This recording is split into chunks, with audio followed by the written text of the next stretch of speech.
Hello and welcome to the Game Theory Podcast. I'm your host, Sam Vecini. Today, Bray Simon and I are digging deep into the 2026 NBA draft. It's that time. It's draft season. I'm excited. I've done a lot into the draft already. As I tweeted late last week, I've started the NBA draft guide, so I'm pretty in the weeds on this already, and I'm pumped to talk to you guys about the NBA draft this cycle.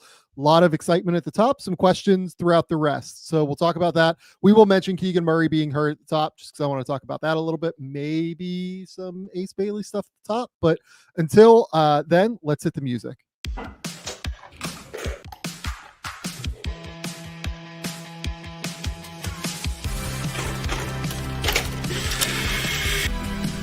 They do have a timeout. Decide not to use it. Way downtown. Bang! Bang! What's this gonna be? Wow! Are you kidding me? Hello and welcome to the Game Theory Podcast. I'm your host, Sam Vecini. But if you watch the tape, what you will see completely orchestrated this game.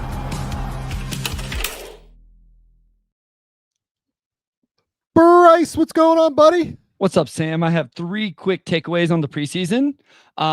Number one, Tre Mann is my new favorite player because he's trying to bring back the baggy shorts. Number two, as much as we love the Portland Trailblazers, they can kick rocks with their preseason broadcast. That was brutal to try and watch, and the 10-second replays missing their defensive possessions was really frustrating. And third, I wish I could watch a game with somebody from like the 1990s, maybe even 2000s, specifically the start of the Spurs Jazz game when Victor Wembanyama and Jusuf Nurkic were taking turns dribbling the ball up as the other team center and both banked in three-pointers from the top of the key to start the game. My preseason thoughts in 60 seconds. So preseason, yeah, I mean, those are interesting preseason thoughts. My preseason thoughts, Marco Penge won the Spanish Open today in golf. I don't know. I don't know what you Marco Penge. I think he's up to like 30th in the world now. Big hitter, big driver. Guy that has really like improved as a putter as well. Looks like he's probably going to be like a next guy on the Ryder Cup team for Team Europe. Like, looks great. No, I'm kidding. So I do want to talk about Ace Bailey a little bit because I think that Ace is really having a great preseason to start, right?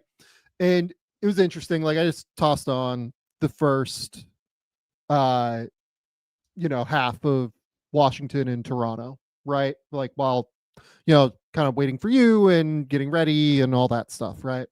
And it was interesting. Like, I felt like they had Trey Johnson handling the ball a lot more than Ace has, like, in any way, shape, or form.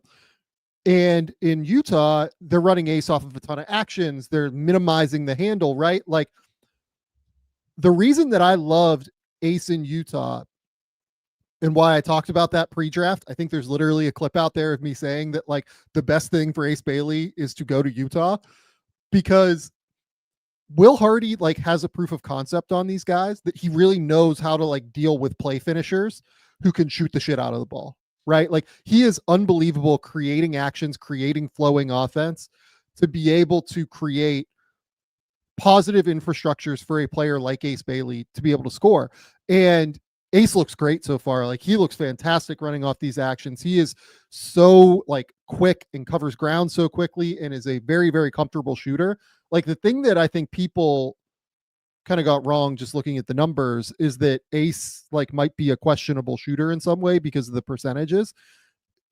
That dude's going to shoot the shit out of the ball, I think. Like, I had no doubts about him shooting the ball coming in, which is why, like, I think my floor on Ace was, like, way higher than what everybody else's seemed to be. I thought that at the very least he's going to be like a very good rotation player in the NBA because you can just use him as a play finisher at the end of the day if necessary, and, like, he'll knock down shots. I think that what he's showing, though, is the willingness to stay within scheme, to stay within concept, and to be able to make plays that way. And I think it's important to note that context, right? Like, if we put Ace in the Trey Johnson role right now, where, like, and again, this comes from watching a half of basketball. I don't want to sit here and, like, make grand, statements on anything. But I will note that, like Will Dawkins said in the preseason, that, you know, Trey Johnson's a great worker, and we're going to use this like year. He said this in not so many words, like it's a developmental year for these guys where Trey might get to like expand his skill set a little bit beyond, right? I wonder if they would have Ace like handling the ball a little bit more, and thus he might look a little bit worse than he does now in Utah, where in Utah they have him just like running off actions, looking like his best self in the way that we thought that he could if he found that right situation. So I love the way this has worked out for Ace Bailey. Like, I think this is such a really, really positive situation for him. And, you know, like, again, like all the stuff off the court with Ace, like if Ace doesn't go to Utah, and he ends up in Washington, which is what I'm not taking shots at Washington, to be clear when I do this, but like, you know, if he ends up in Washington, which was his representation's goal seemingly throughout the pre-draft process, does he fire the representation, right? Which he, you know, has done according to reports. Like, does he continue to get the right voices in his ear? Like, you just never know how these things are going to work out. But I do know that seemingly Ace has found like the perfect fit in Utah at this point, and that's what's most exciting. I am going to do a breakdown on Ace Bailey in the preseason here over on the Game Theory Substack channel, which, by the way, the Game Theory Substack channel, go subscribe over at the Game Theory Substack channel, gametheorysamv.substack.com. Last week, we had videos on Shaedon Sharpe. We had videos on Mikel Brown. Bryce, who did you do? You did Cooper, right? Yep, Cooper Flag. That was last week. Yeah. So we have so much stuff going up. This week, we will have Ace Bailey. We will have 2 breakdowns on Darryn Peterson, a guy we're going to talk about a lot today as well. Go to the Game Theory Substack channel, gametheorysamv.substack.com. Bryce, any thoughts on what I just kind of said? Yeah, no, I mean, I got to watch a game, as I mentioned at the top. I watched the Jazz versus the Spurs, took a bunch of notes. I won't go through all of it. I have some defensive notes as well, as he took on the Devin Vassell matchup in that game. But to specifically talk to what you brought up, he really looks like an off-ball, I'll call advantage exploiter, where when he gets an advantage created for him, and whether that's somebody driving kick or more specifically for Utah, they had like a DHA, he got a curl off of that to a backdoor finish. He got a one dribble pull up off like a zoom-ish type action at the top of the key. They just continuously ran good actions for him to get these looks, not just like stand in the corner on the weak side and then we'll get you a drive and kick. They were involving him in the actions, but it wasn't like, hey, go run, pick and roll or something like that. So I think it's very smart. It's very strategic. That allows him to catch and shoot or 1-2 dribble into shot attempts where the advantage is already created for him. So I like that a lot. Obviously, he's really knocked down shots. I have thoughts on the defense as well, but overall offensively, off the ball in that role, he looks very good through. Again, I watched that game specifically and then listening to you talk about the other game that I have not watched with my own eyes. Yeah. Okay. The next thing that has happened in the preseason is Keegan Murray is hurt. And he's going to miss 4 to 6 weeks with what I believe is being described as, and I want to get this like definitely right, a torn ulnar collateral ligament of the left thumb, and that will require surgery. So he's having thumb surgery on his non-shooting hand, which is interesting.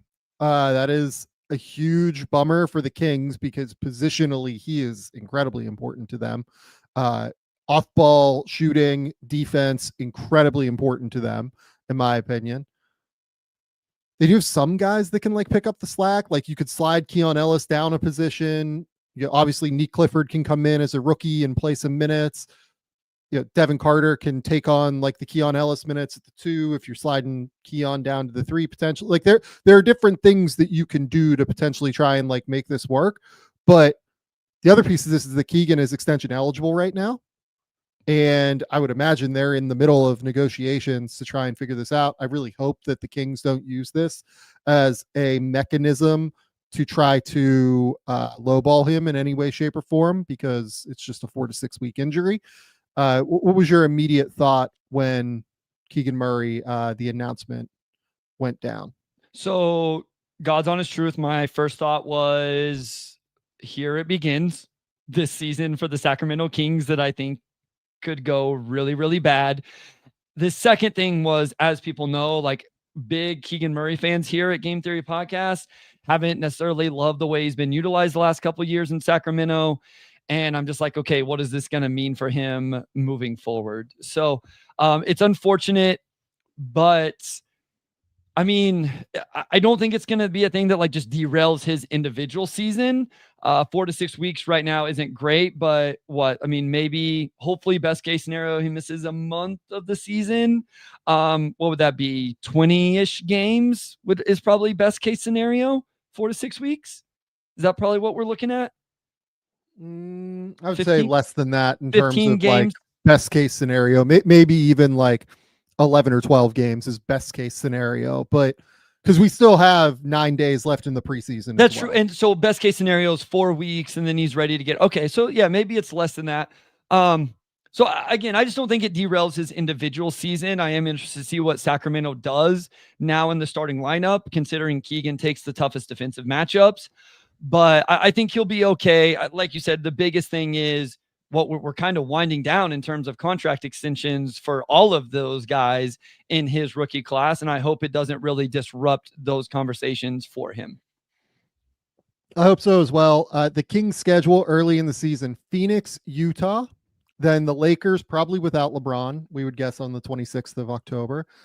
Then at Oklahoma City, at Chicago, at Milwaukee, at Denver, then Golden State, Oklahoma City, Minnesota, Denver, Atlanta. That would be the first, 3, 6, 9, 13 games there. I mean, that's a pretty rough schedule, I would argue. Like you have the Lakers, we think top 6 playoff team, 2 against Oklahoma City, Denver and Golden State and Minnesota. You've Denver twice actually and Minnesota.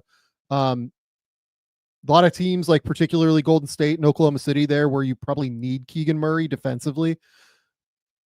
That doesn't feel like a great start without Keegan potentially. This is a team that does, I don't know, like their depth is interesting. Like I've kind of enjoyed a little bit of watching the kids so far. This is just like small sample, obviously, but like Dylan Cardwell played well. Yeah. In one of their preseason games. And I'm intrigued by Isaac Jones at this point. And obviously Nick Clifford and Devin Carter are guys that we like, and Keon Ellis can step up, but it feels like rough to not have like your best off-ball perimeter player in Keegan for those games that we just mentioned. Yeah, no, I mean, I think it speaks to how important he is for this team just in general. I mean, and if you're getting into a schedule where there's which most teams are going to have, I just think you're going to look at a schedule and be like, man, they could really use Keegan to take that matchup or space the floor or whatever. And I think it just really speaks to how important he is for this team and just in general, Keegan's value as a two-way player and what he can bring to the table. I think that's right. That's all I've got on Keegan, to be honest. We can get into the draft stuff now if you want. Sure, let's do it. Okay. First, we're going to hit NUTRAFOL. Shout out to our friends over at NUTRAFOL. If you're dealing with hair issues like thinning or shedding, but feel totally stuck on what to try next, there are so many products out there, and it can be hard to know which ones are actually going to do anything for you. That's why NUTRAFOL deserves a closer look. It's not just hype. It's physician formulated, clinically tested, and even recommended by dermatologists. NUTRAFOL is actually the #1 dermatologist recommended hair growth supplement brand, trusted by over 1.5 million people. You can feel great about what you're putting into your body since NUTRAFOL hair growth supplements are backed by peer-reviewed studies and they are NSF content certified, the gold standard in third-party certification for supplements. NUTRAFOL clinically tests final formulations to ensure their efficacy using a variety of hair measurement tools like hair counts, pool tests to assess growth, quality, shedding, and texture. It's very simple to add to your daily routine. You just purchase online, no prescription required. There are automated deliveries, free shipping, everything you need to keep your journey on track. See thicker, stronger, faster growing hair with less shedding in just 3 to 6 months with NUTRAFOL. For a limited time, NUTRAFOL is offering our listeners $10 off your first month's subscription. and free shipping when you go to NUTRAFOL.com and enter the promo code Game Theory. Find out why NUTRAFOL is the best-selling hair growth supplement brand at NUTRAFOL.com, spelled NUTRAFOL.com, promo code Game Theory. That's NUTRAFOL, promo code Game Theory. Okay. Let's talk 2026 NBA draft. So I want to start here. We all know that the top 3 is really exciting. Darryn Peterson, AJ Dybantsa, Cam Boozer, in some order. We'll talk about that when we go through the mock draft, right? Where are you on the rest of this class? Because I think that top 3 is outstanding, and I'm sure that you do too. Like, I think that top 3 is absolutely fantastic. But I've done a lot at this point into this class, and I am, to be honest, I'm like struggling a little bit with the rest of this class right now. Where are you as we kind of have gone through this early process? Yeah. So, I mean, to be clear, like I honestly have notes on all these guys. I've watched film on all these guys. As we'll talk through it, I haven't spent like a ton of time like figuring out my ranking and tiering and stuff. Like, I just want to continue to get more data in terms, and I realize how fast things change, especially at the beginning of the season. I think a month from now, things will start to clear up at least a little bit when we see some of these guys actually step on college basketball floors for some of them, or other guys in their second year, third, whatever. New situations for guys like Yaxel, Lendeborg, and Bennett, Stirtz. But I'm with you that if I was going to tier, like it's a top 3. I think the top 2 especially is a fun conversation. And then I feel like you can see a handful of names coming in at 4. Like, I know who I'll take at 4 if that's where I'm at. I'm interested to see if you would be the same or not. And then I will be honest, like there's some names I'm just going to throw out like whenever we get to the end, guys I like, because I just don't feel super strong once we get to a certain point in this class. I think there's guys that are definite first round picks conversations right now, but I don't know that I have 30 names that I absolutely love as we sit here on October 12th. Yeah, I don't have 30 names that I truly love. What I would say is that this is kind of a class in like what I've done so far of just like pure boom busts to me. There are guys like Peat, for instance, is like an interesting shot creator. Yeah. Powerful player. Has some real vertical pop. Not a lot of like lateral stuff. We'll talk about him when we take him, obviously. But like has real shooting questions and defense questions, but is also like a massive long-term winner. Like there's not a player with a longer track record of success and winning basketball than Peat in this class. He's like the first guy to ever win 4 gold medals with Team USA before entering college basketball. He is 4 like high school championships at Perry. Like the guy is just an absolute winner. And yet I have questions on how the game translates to the highest level right now based off of what we've seen.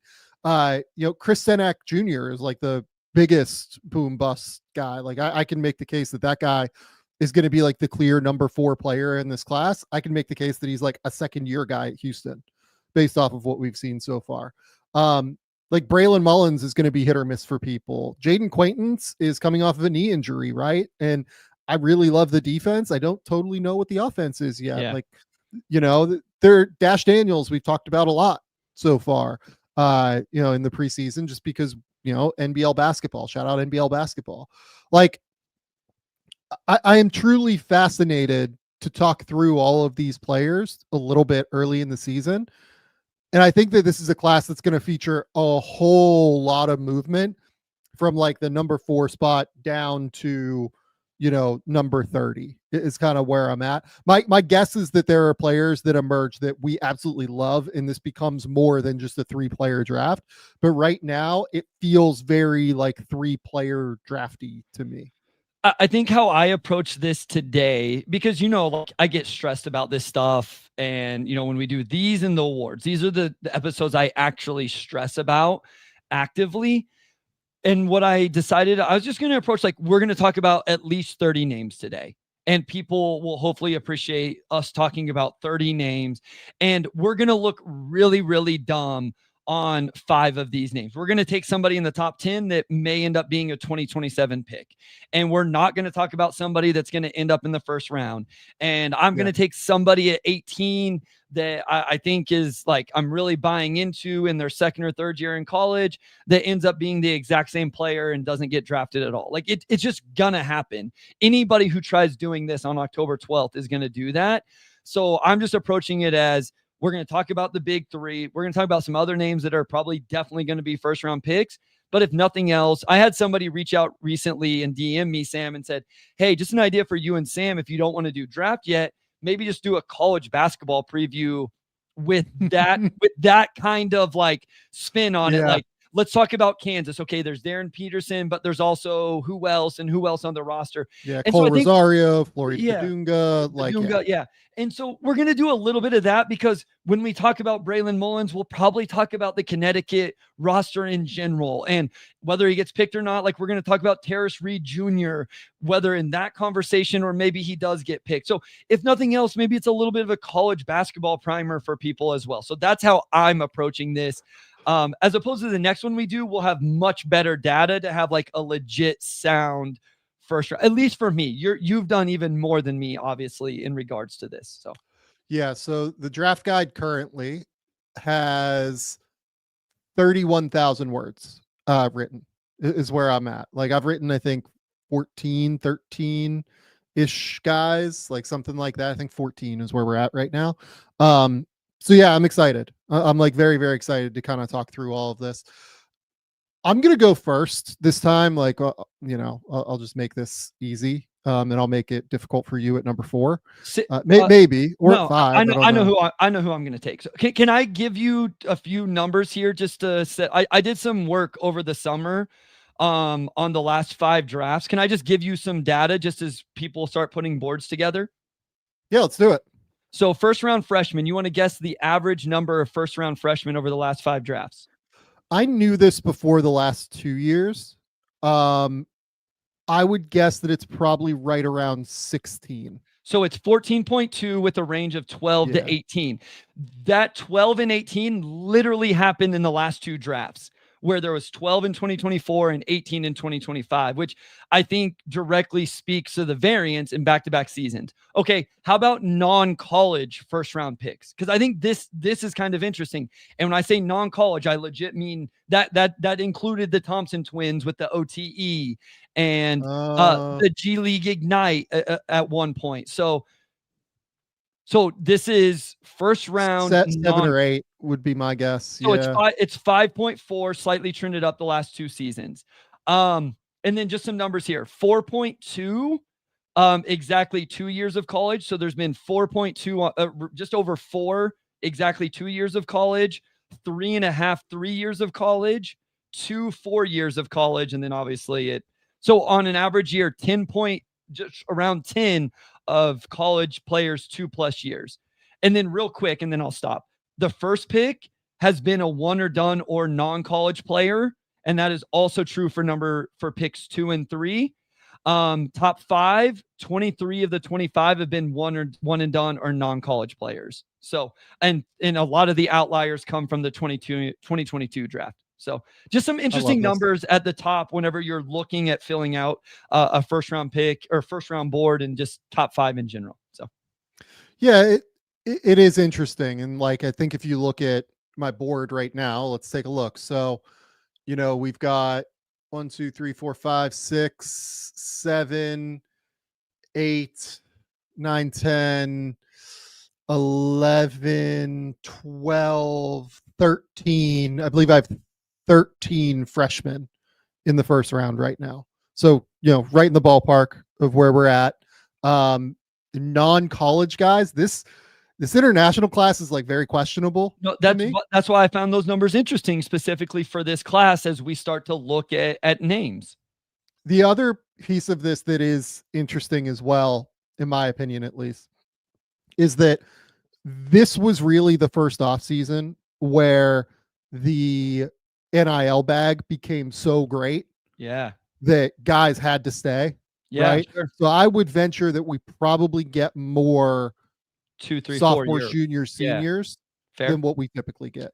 And on top of it, there is more incentive now for the freshmen to stay than there was previously, which could mean that, we see a reduction in freshmen as well. So one more real quick, because I did do this. So RSCI rankings, this is just for one and done. Every year has had at least one player that was 40 or greater.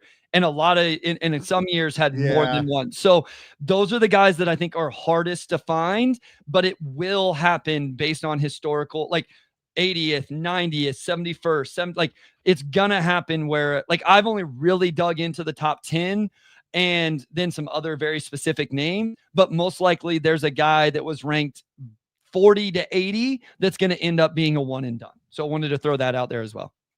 Bryce, I've tried so hard on that group. Yeah. I have tried so hard to find the guys in that area. Man, I don't know if I've got it. I'm intrigued by Cole Rosario. I think that dude's going to be a absolute sicko at Kansas this year. But I mean, he might be a 6'3" combo guard, and that's a little bit of a worry to me. I think that dude's awesome, and I don't know if I can get to one and done on him. London Jemison, I watched a little bit of. He's right on the edge of that kind of range. I haven't been able to find it yet, and I've done some digging, is what I would say. Yeah. I'm just looking through the list again. We can start the draft. Yeah. So, okay, let's go at number 1. Do you agree with me that there's a clear number 1? Right now, yes. I was going to push back on you if you made a resounding statement that you don't think it's going to change or could possibly change, but I will not fight you that right now there is a number 1. I think that it could change, but man, it would take AJ or Cam completely exploding. Yeah. In a way that I'm just a little bit skeptical of. I have Darryn Peterson at 1, so we're gonna go Darryn Peterson at number 1 here. We're not doing teams. I just don't see that as all that valuable. At this point in the process, that's just gonna get fans of teams mad at us, frankly, for having their team picking 5th. Shout out Hawks Pelicans fans. But I have Darryn Peterson at 1. So Adidas Euro Camp 2025. 6'5.5" in shoes, 6'10.5" wingspan, 8'7" standing reach. So everything you're looking for in a 2 guard, in on ball 2 guard in terms of measurements. Twitchy and fluid, more so than wildly explosive, but he's not deficient in terms of explosiveness. He has got some pop that he needs to be able to get to his spots, reacts super well, plays with unbelievable bend. Great long strider, plays super hard, great motor. But more than anything, what stands out to me about Darryn is I think that he is probably the most polished, on ball guard as a shot creator that I've seen in the decade that I've been doing this. Just point blank. The ability to handle and have really, really incredible handle allows him to problem solve on the court. Handles blitzes and hedges super well, in my opinion, can split ball screens, can string defenders out for forced switches, plays really methodically off of 2 feet, can explode to the areas he needs to with jump stops or quick 1-step moves. The player that he really reminds me of is a early career Donovan Mitchell guy. Donovan, it took a couple years for him, at Louisville. If I remember, he was 2nd year, maybe even 3rd year. I think 2nd year at Louisville to really break out. Darryn is ahead of that, but stylistically, when you watch him, that's the guy that it reminds me of. I think Darren's ahead of where he was though when he was this age. Just has a ton of counters, inside out dribble and hang dribbles before crossovers and things like that. I think his inside out is super nasty. Really can separate and get past defenders. Unbelievable 3-level scorer. Has unbelievable gathers. I think going to the rim for a guard, can decelerate and slow down, but then will use those like long strides and long wingspan to extend out and finish. Absorbs contact with like zero issues whatsoever. Can finish with both the left and right hand. Very comfortable with the floater game. Great pull-up shooter from 3. Can take him off the hop or off of a 1-2 step. Drilled 42% of his pull-up threes on nearly 5 attempts per game last year, according to Synergy, which is a crazy number. Then the biggest leap that he took over his senior year, in my opinion, was the passing. He's now officially just like an awesome passer from what I've seen. Finally started to read the second and third levels of defenses. Has really slowed down, opens up passing angles super well, understands how to manipulate the low man defensively to create like either open cross corner kickouts or lobs to his big. Just an awesome player. Averaged 5 assists per game last year, prolific despite being like mostly a scorer. And I really like him on defense too. Like I think he's tough, he's aggressive, he's long, he tries to get after it, plays with that real motor. Man, I have like zero hesitations on Darryn Peterson from what I've seen. I've talked about Darryn on this show a lot, like over the years, is like one of my favorite prospects that I've gotten to watch. I think what's been most impressive about him, though, is that even when I loved him because he played super hard and had that killer mentality when he was like a sophomore and junior, he has continued to get better. Like we've never seen Darryn stagnate at any level. He just keeps adding different things. Like this year, he added the passing and playmaking. The year before, it was like, okay, I'm going to become like an elite level pull-up shooter, right? And he's become like a super high level pull-up shooter. He's kept working, and I think that like for me right now, he is the number one guy at least. Yeah. So on-ball creator, you talked about that archetype. I think he's a great communicator on both ends of the floor. That's something that stood out to me, not just offensively, but defensively as well. And I just love his mentality. He's under control, pace, good teammate, defends. I mentioned this when most kids are palms up when a mistake happens, like, dude, what are you, to their teammates? He's raising his hand, taking accountability, making winning plays on both ends of the court. Just some then more minutia, nuanced thing. They ran a post up for him to start the game. I think with his physicality and the position he plays, that's something that they could run definitely in college. Mentioned the size, strength, and body control, able to run ball screens. I think one of the games I first watched, the jump shot wasn't falling, but he still like makes an impact regardless. And you mentioned the synergy numbers already. And then I love the defensive engagement. I think there's real potential on that end of the floor. And, I heard recently, Bill Self, seeing Darryn Peterson's praises, Self, is tough on freshmen and has coached some really good ones. And if we see Darryn Peterson run the show there and do all of that, I think he's in for a big year. So I'm excited for this. This would be my number one pick right now. Again, as we'll talk about with the next couple of guys, I think it probably would be limited to maybe even just one of those guys. I don't think it's like a guarantee as we set right now, but I understand the confidence behind it.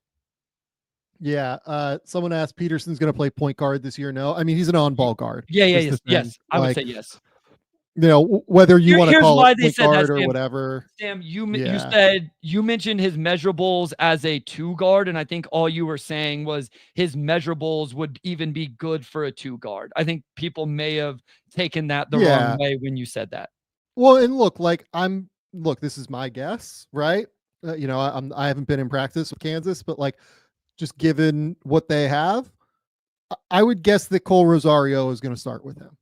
Maybe it's El Marco Jackson coming back from the injury, but I would guess that Cole Rosario is going to start with him, right? And Rosario's listed at 6'6", right? Like he's definitely grown a little bit from what he was previously when he was listed at like 6'4", kind of coming up.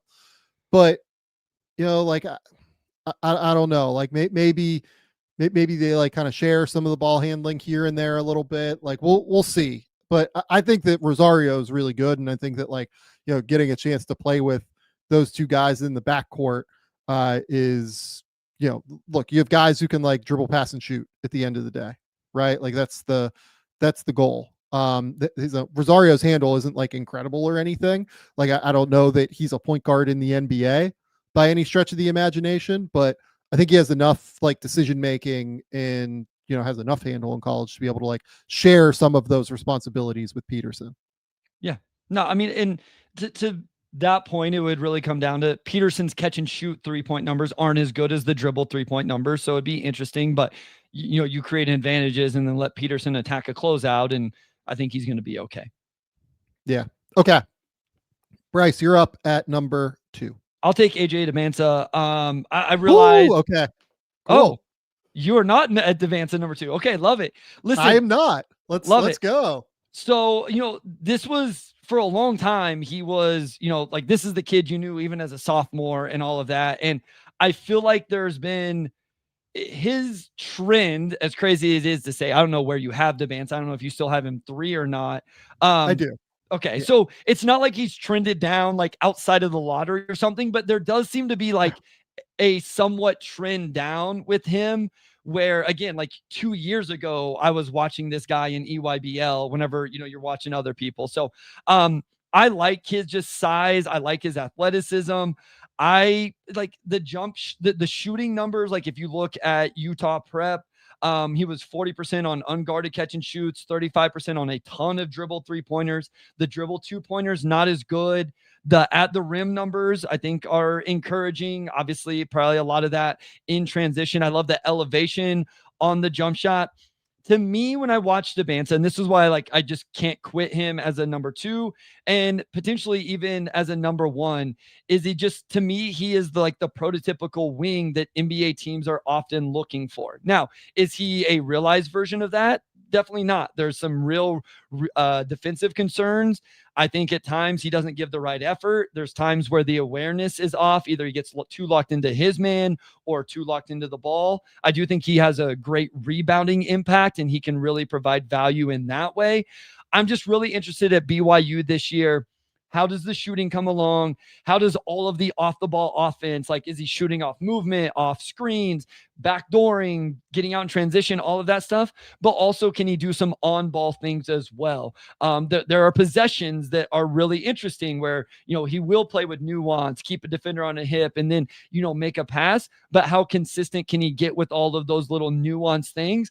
I just can't quit a talented, athletic wing like this that I think does have two-way potential. And I'm just interested to see how realized that becomes. Yeah. So I really like AJ, and he is very clearly a top 3 guy in this class to me. This is a group at the top, right? So I don't not like AJ Dybantsa. I think AJ is really, really impressive. You mentioned the BYU fit. I'm guessing he's going to play mostly off the ball. Yeah. Almost all off the ball, just because they have Rob Wright. Rob Wright's a real college point guard who I think will probably play in the NBA at some point. And then they have Richie Saunders coming back as well. And Richie, I think, might get drafted this year. I know he's older, but in the second round, we might talk about Richie Saunders at some point this year. Is a really interesting dude who can play. He was first team all Big 12 last year. He's a really, really good basketball player. So AJ doesn't have to be the number 1 guy on this team. That's the thing. He can settle in and be great. And on top of it, both those guys can really shoot. We'll see what the BYU big situation looks like. That feels like a thing where I have some questions, but he should be able to have the space that he needs to be able to attack, right? Because where I like him best is that he is attack oriented, downhill, trying to get to the rim, regularly, right? In transition, always trying to get downhill. Great straight line driver, loves the jab step to push defenders back and then attack. He loves to attack top foot. Kind of a funky herky jerky tempo to his drives, but then has these unbelievable gathers going to the rim. He is so strong and physical with the way that he bumps defenders out of the way. For being as young as he is, the way that he is able to bump and just get guys moving backward, I think is super, super impressive. He is quite explosive in my opinion. With his movements, the stride length is incredibly important. Just really covers ground quickly. Like you said, the finishing numbers are great. Where all this comes into play is he just draws a ton of fouls, right? Like 8 free throws per game in his senior year at Utah Prep, 7.1 per game at the under 19s this summer. Has an amazing nose for the rim, but also really knows how to like get that contact to come to him. Very good at seeking contact. Utilizes like slow steps and decels to throw off defenders' timing at the basket. Comfortable getting into the mid range. Loves that foul line extended area to be able to get there. You know, can realign in midair to be able to get to a decent look. Right. I think he covers ground well on defense. I think you might like him a little bit less on defense than I do, if memory serves. Like, I thought he was actually pretty okay at U19s, honestly. There was some off-ball stuff where, like, the mapping was a little bit off, but I thought by and large he was, like, pretty good. Yeah, I think we were specifically with those, because I have one of my notes is from those games where I didn't think he was as impactful at the point of attack as of what I wanted. So, but I did mention here, like when locked in, he can be really impactful. And I said the awareness in this case essentially is he either gets too locked into the ball or too locked into his man and not seeing both. So it wasn't like a general basketball IQ awareness thing. It was just like, okay, we got to be a little bit better of seeing both things as they're happening. Yeah, I think the big thing for me is just like, holy shit, does he cover ground? Sure. Like, he just cut. Like, I remember there's one play in my head because I'm a psycho and like love Jacob Furphy. Like, Jacob Furphy was like coming off of a ball screen and AJ was the guy on the weak side as the low man. And like AJ just like totally baited Jacob into, you know, making a pass out to the corner. Like, he stunted in to, you know, take away the lob and then just shot out to get to the corner, knowing that Jacob was going to take the bait to shoot the corner. And I was like, man, there's like something there defensively where I think he covers a lot of ground. I think he gets like kind of hit is the, you know, not always being great on that end necessarily, despite the immense tools that he has. The big thing for me is twofold. So first, I don't love his handle right now. I think his like straight line to the rim and gathers at the rim are incredible. Like, I think he is fantastic at that stuff. To me, it's more, okay, can he actually like kind of be able to separate on an island in isolation against his man? I also think he takes like very wide driving angles. He has a very robotic handle. I think he loses control. He has a very high handle a lot of the time as well, that I think that, like, you know, if I was playing against AJ Dybantsa and I was like coaching against him, I would have like weak side digs coming in at him every single time on the handle. Basically, I would be trying to force him to become like a super high level passer. I don't think he's a terrible passer. I just don't think that he's like quite there yet in terms of seeing the court it the way that somebody like Darryn Peterson is, for instance, right? Just has to get stronger. Like, he has all the tools to be really good at it. Just has to get stronger on the ball, in my opinion. And then next is the shooting. So like, where are you on the shooting is kind of my question.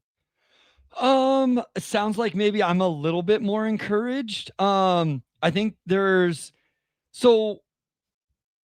have a note here moving forward on the catch, but a movement attempt. I do think it looks fluid though. So I'm interested to see if you find it fluid or not. He had one off movement on the baseline out of bounds, gathers off 2 feet, knocks it down. I just feel like he was able to knock down shots off every platform in the game I was specifically taking notes on. So I'm interested to hear why maybe you're a little bit lower on the jumper, it sounds like. Yeah, I think it's very flat. Okay.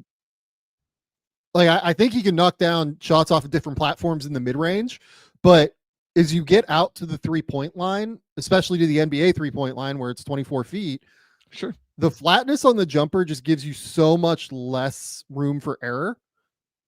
And I think his elbow like gets a little bit flared from time to time. I think the weight transfer gets a little bit wonky. Like, I don't know, like, it just feels like all the power on his shot like comes from his arms to me whenever I watch him. I think he just has to get like better arc on the ball, involve the lower half a little bit more, get the elbow like all the way under it consistently. Yeah, I mean, look, like the numbers aren't great on the pull-up stuff. Like, he made 29.5% of his mid-range pull-ups this year at Utah Prep. Sure. Oakland Soldiers in the AAU circuit in 2024, according to Synergy, 33% on his pull-up jumpers. The prolific prep in 2023-24, 39.5% on his pull-up jumpers, but took fewer of them, right? So like the numbers aren't great, and he's just not a great three-point shooter right now. So all the tools are there. Like I don't want to sound like I'm shitting on AJ Dybantsa, the guy that I have like very clearly at number 3. And like I think he's like a very, very impressive prospect. I think that all of these like questions that we're asking almost give him like even more of a ceiling, because he already puts so much pressure on the rim. He already has the ability to create these pull-up jumpers. Like his athleticism and ground coverage on defense is pretty real. Like it really is just like improving the mechanics, improving things that are improvable for AJ more than anything. But I think he's just like a little bit less polished than these other two guys right now, which I think gives like a little bit of a wider delta. There we go, of potential outcomes. Love it. You're becoming the Delta guy on this show, Bryce. I just want to say that. Trying to hit the bingo card.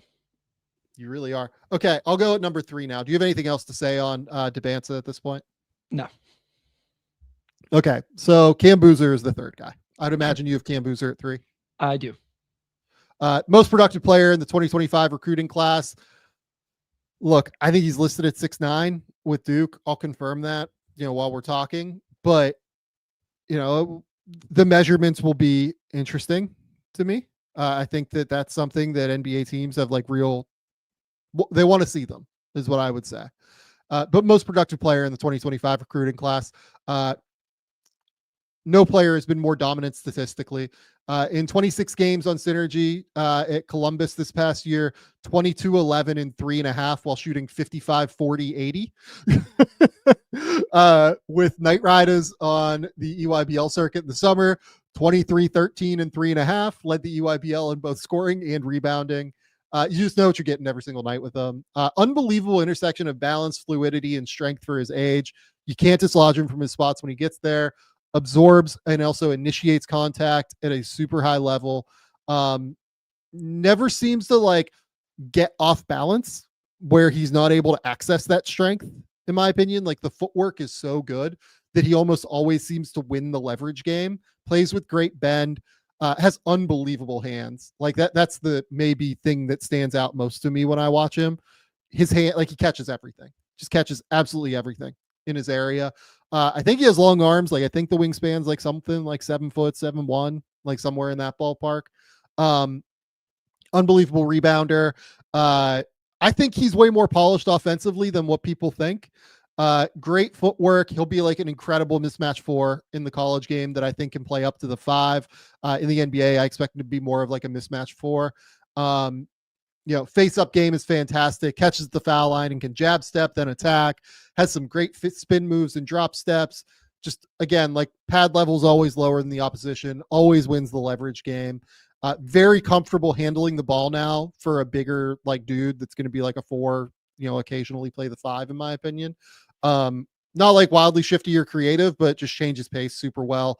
Can freeze guys with like little, inside outs, and then can get into crossovers. Unbelievable finisher at the rim, 72% on the EYBL circuit, according to Synergy.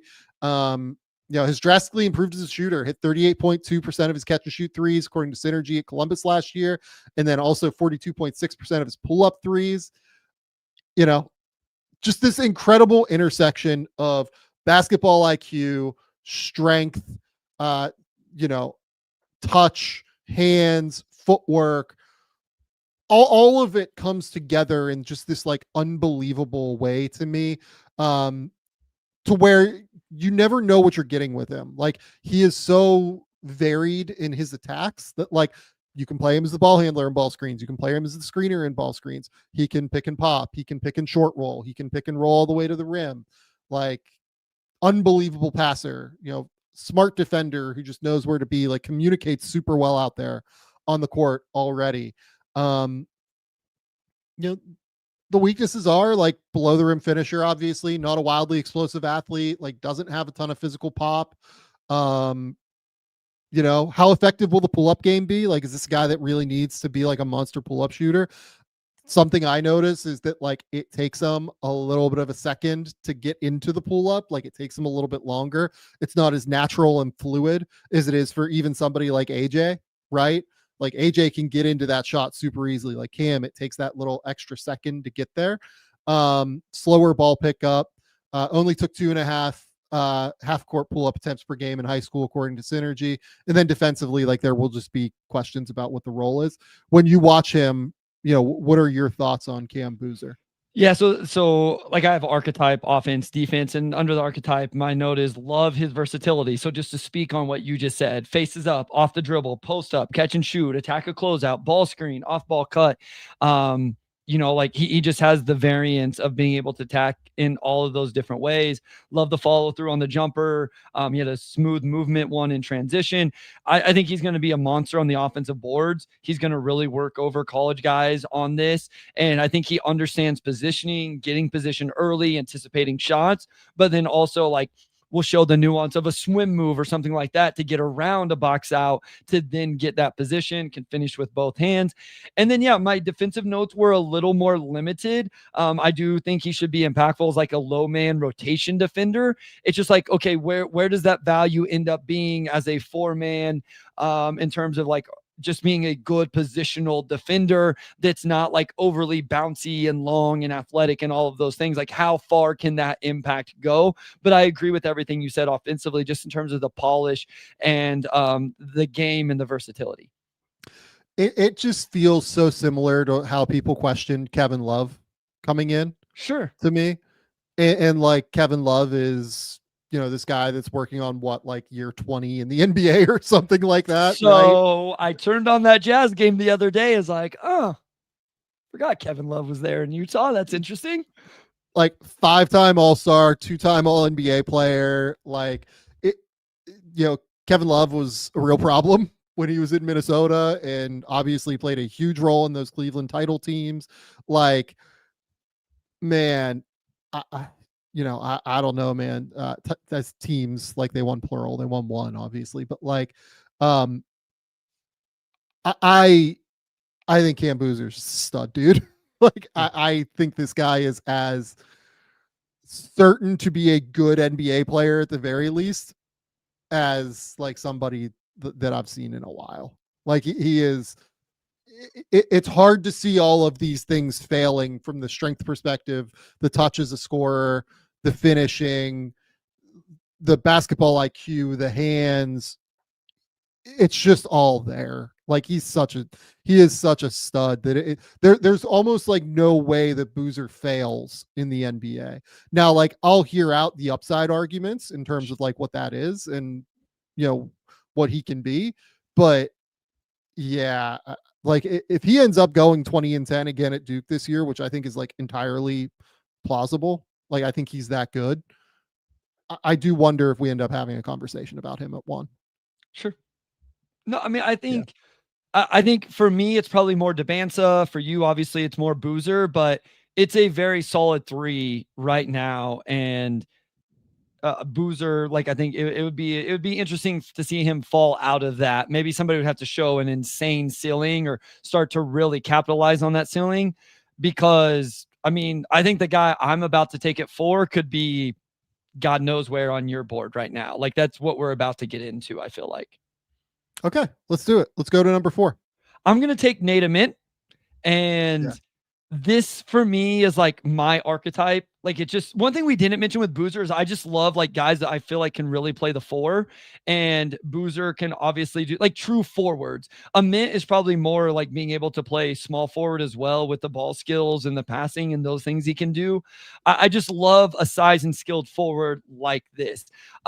For him to really play the 4, obviously he's gonna have to get stronger, fill out the frame. We'll probably mention this, I don't know how many times throughout the year. And is one reason why he's not mentioned with the guys at the top, even though I think there's real skill level offensively, the shooting, the passing, all of that. I'm interested to see it like Tennessee, what his role is and how they use him. I anticipate it's a little bit more off the ball and what they do, but I'm just interested. And then the defense, like it's not solid yet, but he has length, he has athleticism, he has defensive disruption. I think again, this is a little bit of a bet on Tennessee in terms of helping him grow with like the foundational aspects of playing defense and getting stronger. He has to play more intense. He has to value position. He has to do all of those things. But I think if he does it along with the skill level, the size, the length, the athleticism, I think this is a guy that can really warrant a top 5 pick. Yeah, like Jacoby Gillespie is going to handle the ball there. Like I'm not that worried. You know what I mean? Like that's going to be fine. Yeah, Ament's interesting because you mentioned you don't love the defense right now. I actually kind of like his upside most on defense right now. Sure. I think I'm not saying you're upside is fair. I'm just saying like I don't think it's realized like maybe some guys when we talk about the defensive end. Yeah, like he just covers so much ground, like with his movement ability. He's so fluid and coordinated. Like he moves like a guy that's like a pure 6'4" wing. You know what I mean? Except he's 6'9" and like can really like slide his feet. I also think like he really cares on that end. Keeps his arms out, strength to cut off passing angles regularly. Like always keeps track of cutters. I think he scrambles well, closes out on balance at a really high level. I think he has the ability to flip his hips really well and cut off driving angles from defenders when they try to drive. Now, like his chest isn't super strong, so like guys go through him a little bit on those drives, but like he stays in front and contests, I think, at a pretty solid level. Just stays active and engaged and used his length really, really well. Has always been a good defensive playmaker. Offensively, like it's a bit more of a mixed bag to me. Did hit 41.7% of his threes on the EYBL circuit while taking nearly 5 per game, hit 85% of his free throws. Great high release point at 6'9" to be able to like really, really knock down those shots at a high level. What is Tennessee? Tennessee's listing him at 6'10". We'll see if that ends up being the reality. Great mechanics off the catch. Has already started to like experiment with some no dip threes as well, which is a really, really good sign. Like being able to experiment with those quick release shots. Has made some pull up threes throughout his career. Has shown some ability to get into the mid range and knock down pull up jumpers. Has like a nice like natural twist to his right on his jumper that I think actually helps him when he's going to his right, which is kind of like a funky thing for typically right-handed shooters to be able to do. You talk about that pretty regularly. I also like the passing. Like I think he sees the court super well too. Yes, to me, it's just like where is the skill like strength combination, and then like I know he's gotten stronger. Like he's listed, I think right now at Tennessee at 207. Yeah, which is a great sign. Like he was 190, I think, earlier this summer on the Tennessee site. So like having added that like amount of strength already is a really good sign. I hope it doesn't impact his ability to move. That's the big thing with guys like this. But I also don't think he's like wildly explosive from what I see either all the time. Much more like coordinated, balanced, but like doesn't have a ton of downhill force. Like I think that he's often gotten this tag of how assertive is he? You know what I mean? Like, is he constantly like impacting the game and what he's capable of?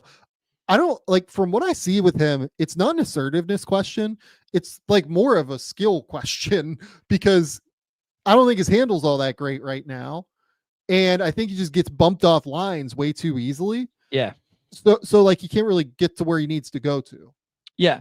I think sometimes and I'm probably guilty of this as well, but an assertiveness issue mentality, I think can sometimes be too quickly tagged on kids that either are trying to play the right way and within a scheme and be coachable and unselfish and all of that, or also in this case, like just not physical enough. Like this, I may learn this about Cody Williams eventually. Like I tagged Cody Williams as not assertive enough. Well, maybe Cody Williams just wasn't physical and strong enough to be as assertive as what I wanted him to. So, and also, Ament. I appreciate the Tennessee site for having it where you can click on it and it pronounces the name for you and tells you.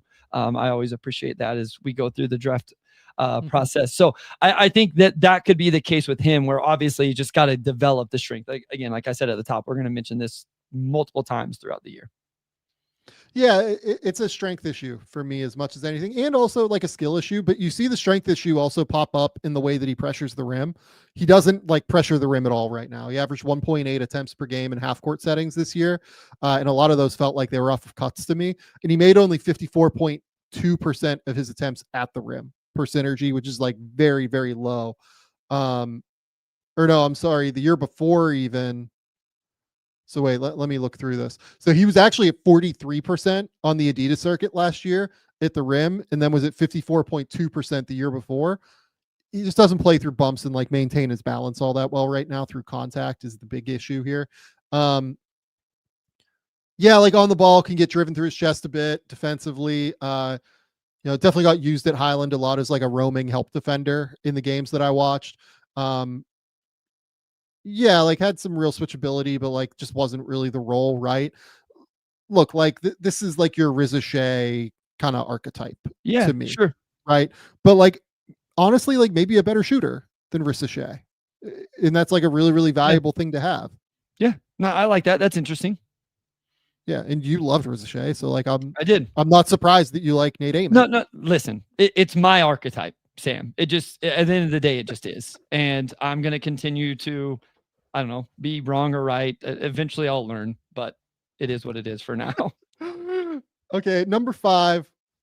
I am gonna go Mikel Brown.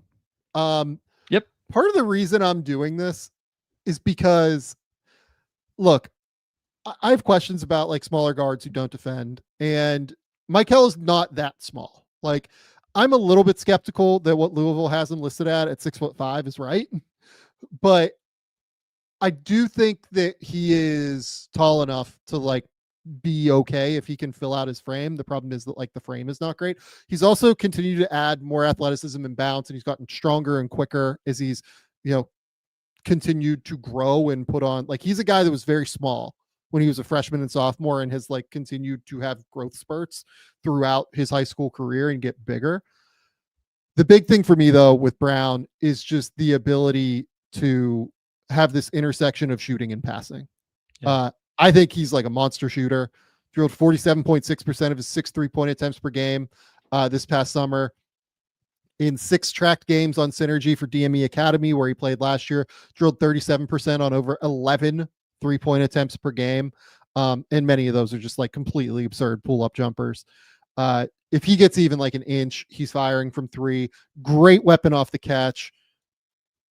All of that is like pretty real. I think he's a flexible athlete with some real wiggle once he plays in ball screens, because you have to account for the threat of the shot at all times. He's really good at like just kind of slicing in and being able to get into the lane and then being able to make plays off of it. But more than that, he's an awesome passer. Yeah. I think his passing is fantastic. Can hit every read in the book. I think he's like weirdly a left-hand dominant passer, despite being a right-handed shooter. So all uppercase. I love his live dribble left-hand passing. All uppercase like in my notes. Like, can throw them both off of a live dribble, like with right or left hand, but like almost likes to do it more with the left, I feel like, which throws defenders off a lot of the time as well. Just clearly he's been like super well schooled developmentally, like knows what he's looking at. I think that like you could stand to see him like manipulate defenders a little bit better on the back line. Like, I think he's more of a reactive passer. Like, I see this guy tugging in to tag, I'm shooting that ball out to the corner. And because he's such a good live passer off of a live dribble, he can do it and like be able to react in that way. I think that's like the next level for him, is just continuing to manipulate guys and like move guys around the court. The question here is like the defense is like maybe catastrophic. His defense at the U19s was incredibly poor, I thought. Contact averse, really struggled, I thought, to like consistently stay in front of his man, mostly because he has like this real tendency to reach at everything. I thought that like because he reached, he often just put himself behind the 8 ball in recovery. Like if I was Pat Kelsey, like the number one thing I would tell Mikel Brown is like, stop reaching. You're not allowed to reach. Can I say something real quick? Let me ask you. Yeah. So I believe I watched high school film, and I just made the note, very aggressive team defensive philosophy. So that is the way he plays. Do you think that is unfair? Yeah. Like, no, I think that's probably true. I just honestly. wonder if maybe he's doing what his team philosophy was, and then, now that he is at Louisville, like maybe that gets, I don't want to say coached out of him because that sounds super negative. Just like he's going to learn a different way to play defense now. And I'll be interested to see how he's able to do that. So I'm going to give him a slight benefit of the doubt until I see that tape. Yeah. And then the other thing is just like the finishing at the rim. Yes. He's not a good finisher at the rim. That's my bigger, for me right now as it stands, that's my bigger worry. Now you mentioned the vertical pop. I feel like we've seen that like really show a little bit more. Does that give you a little bit more hope in the finishing at the rim? To me, it's more about strength. Like he needs to add the strength to be able to absorb contact at the rim as opposed to like the vertical pop. Like he'll have some really cool dunks, I think, but I think he needs to like continue to fill out his frame to be able to absorb contact more than anything. Yeah. So those were my two big notes as well. And for what it's worth, this is where I had him as well. So I had Mikel Brown Jr. at 5 also. Yeah. And like, I will say that like anything out of Louisville is like real excitement right now about him. Was amazing at U19s, and then like everything at Louisville is like, this guy looks awesome. So I'm excited for him this year. This is not my archetype of player. I just wonder if we end up seeing it and think that the upside is too great with the intersection of shooting and passing at the end of the day, to where it's just like, well, like, okay, we'll work on the body once he gets to the NBA. Like it's the name that comes to mind to me when I watch him is a lot of Darius Garland. Okay. When I watch Brown. Love it. Okay. You're up at number 6. So I'm gonna go a name you mentioned earlier, Chris Cenac Jr. at Houston. This is where I have him, and I would say that Cenac is a guy that could go anywhere from number 4 to you could have him off of your 2026 board and as a 2027, and I would completely understand it. So I assumed we were going to have that statement made at some point in this conversation. Yeah. So just like, I'll start defensively with him. I think, like awesome rotation blocks, did it with his left hand, which I actually absolutely love. Had another one playing with his left hand, playing in ball screen coverage. In the film I watched, was getting a ton of ball screen possessions to defend and had done a nice job positionally. He even stepped up and played at the level on one. He did have a tendency to go for shot fakes. And then there's just like, okay, what does the offensive skill end up being in terms of like, saw some mid-range jumpers. He hit a top of the key 3-pointer, even had one off movement where he right left step. But then like, what is the true big man stuff? The rim running, getting out in transition. Love that. But he bobbled a couple catches. I think he has the vertical pop, but then what is the finish? We talk about this all the time with Big Sam in terms of like, do you do the true big guy stuff? And at what level are you going to do it? So, I mean, I think that's where my intrigue, I guess, is the mobility, the rim protection. Does he eventually stretch the floor offensively? Like, what is that skill? But very early on at Houston will be like, is he doing big guy stuff on the offensive end for them? And yeah, like I also mentioned, I thought the motor and conditioning had to improve. I also think that that's something that Houston, like to your point. Well, he won't play if that doesn't improve. So here's what I said. Listen, this is literally, I would guess Houston gets this figured out, or he won't be a one and done. Yeah. So the thing that stands out for me with Cenac, so first and foremost, in 2023 was measured at 6'9.5" without shoes, with a 7'3.5" wingspan at Nike Elite 100 camp. So like listed at 6'11" on the Houston roster, seems pretty real to me, based off the fact that we have measurements, right? Massive human, but very fluid for being a massive human, very coordinated. All the limbs look like they're connected, rarely off balance, gets off the ground like quickly, but doesn't like have like the wild explosiveness to like reach the highest like point, right? Really flexible is the thing that stands out to me. Like just a very flexible athlete. Can really bend, can really flip his hips. Great like burgeoning offensive game, like has real dribble pass shoot upside for a big. But then like you mentioned the idea of like, what does he do that's like good for a big man? The finishing is honestly like not very good. If you look at it, like only made 54.2% of his attempts at the rim in half court settings this past season in 18 games tracked on Synergy. Doesn't have like crazy lift. I think he doesn't like play through contact wildly well. Really bad passer, like 1 to 2 assist to turnover ratio. But I shouldn't say that's a lie. He's not a really bad passer. He is turnover prone because he tries to do too much with his handle, is what I had. Like really comfortable, like trying to create on the perimeter and like get into crossover series and things like that. And like just completely loses the ball. I actually think he can pass. I think he sees the court well, but like the 1 to 2 assist to turnover ratio stuff like has to improve. He needs to stop getting loose with the ball and making bad decisions. You mentioned the defense. Another thing that will take him off the court at Houston, turning the ball over, trying to do too much. Totally. Like you mentioned the defense. Like the motor on defense just has to get better. Like when he wants to, he is like super switchable and athletic and can like do so many different things. And yet, man, like I just don't know what to do with him on that end because like the motor doesn't go all the time. And honestly, like you mentioned the shot blocking, I agree with you that like when he's engaged as a shot blocker, it's there.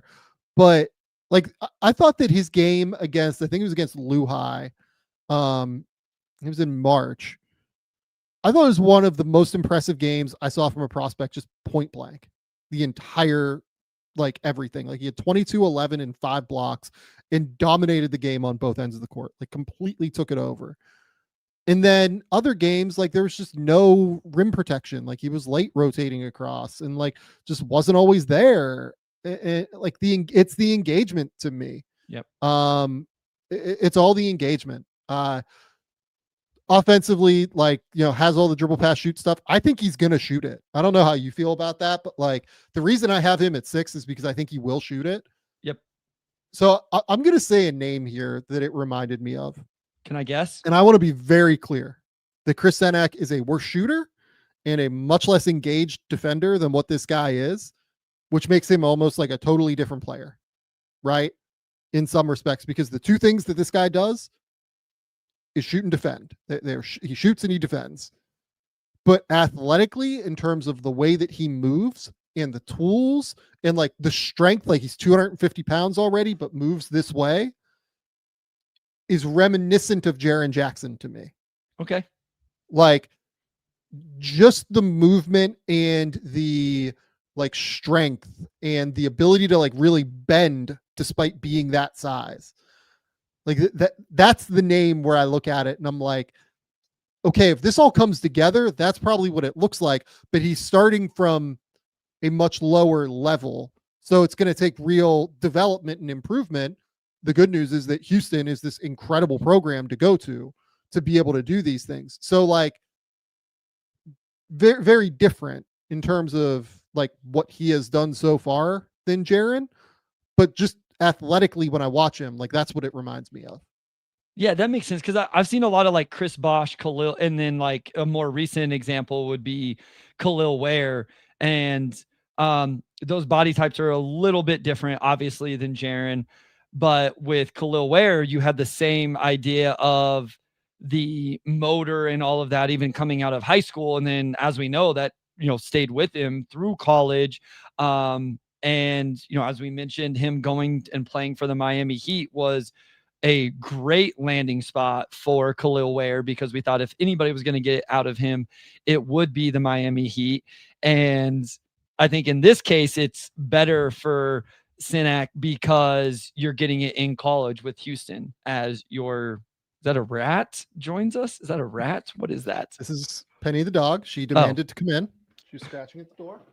So she gets to come and lie in her bed. Love it. Yeah. Look, I like Cenac. I'm pretty interested in the player. I'll go at 7 and I will take Jayden Quaintance. I am excited by the fact that Quaintance is seemingly like playing a little bit. I don't know if he's cleared yet to actually like playing games, But at Kentucky, he seems to at least be like on the court and doing things, which is good. It is best on the defensive end. I mean, so listed at 6'10 and a half, 255 pounds, which would be like he's added 30 pounds and 2 inches or an inch and a half of height or something from where he was at Arizona State. So important to note that we'll see what the measurements are. 7'5" wingspan. You feel it on the court. Massive hands. Coordinated athlete. Twitchy athlete. Not a super explosive athlete to me. Doesn't get to like a super high point. More of like a long dunker who like uses his arm length to like get all the way above the rim, as opposed to somebody who's like jumping and skying super high. But because his arms are so long, you just like feel him be able to like get up and play with some, I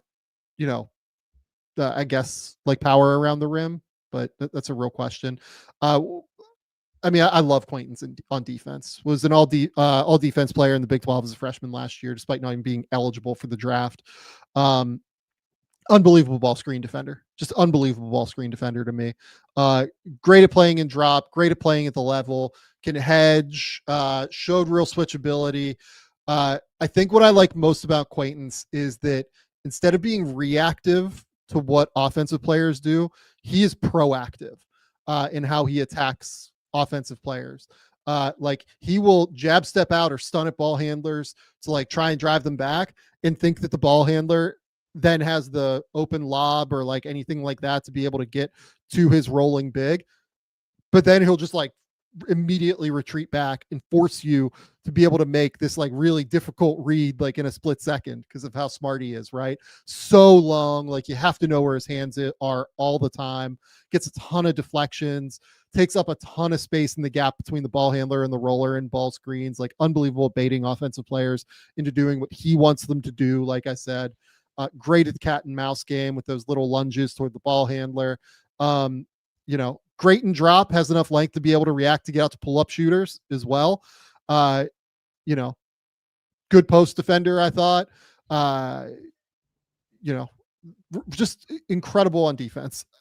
I think he is about as good of a 17-year-old defender as I've seen at the big position in terms of the way that like he forces guys into different things. Offensively, I have no idea what he does right now. And that's why, to me, he is a big. Like, I've seen people ask, like, is he a 4? Like, can he play on the perimeter? He does like to dribble a little bit. He does like to shoot a little bit. He's still very young, despite the fact that he's a returner to college. So I don't want to, like, remove any outcomes developmentally for him here. But I do think he's more of a big. Like, it reminds me of, like, what Isaiah Stewart is kind of offensively, to be honest with you. Not wildly explosive, but extremely long.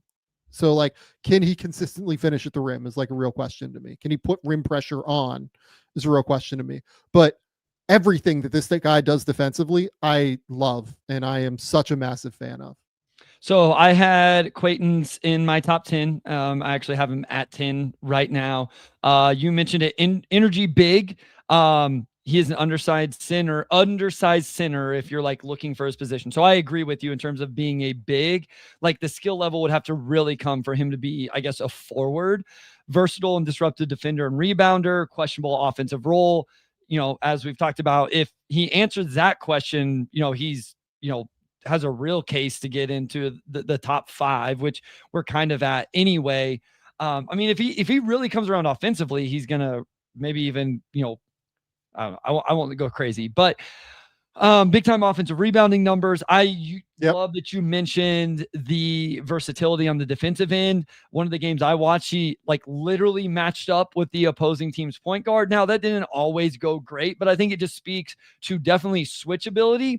But as we always talk about, there's a difference between switchability and versatility. If you're able to switch, you start on one guy, but you can hold up for seconds on another guy. Matchup versatility means you can actually take different matchups. I think I'd be interested to hear your thoughts. I think he has real matchup versatility. Maybe not all the way to ones, but real matchup versatility, not just switchability.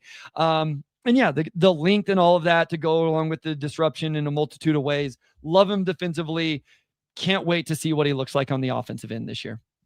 Yeah, offensively, likes to shoot, only made 47.9 from the foul line, 18.8 from three, 14 of 54 on all jump shots last year, which is quite poor.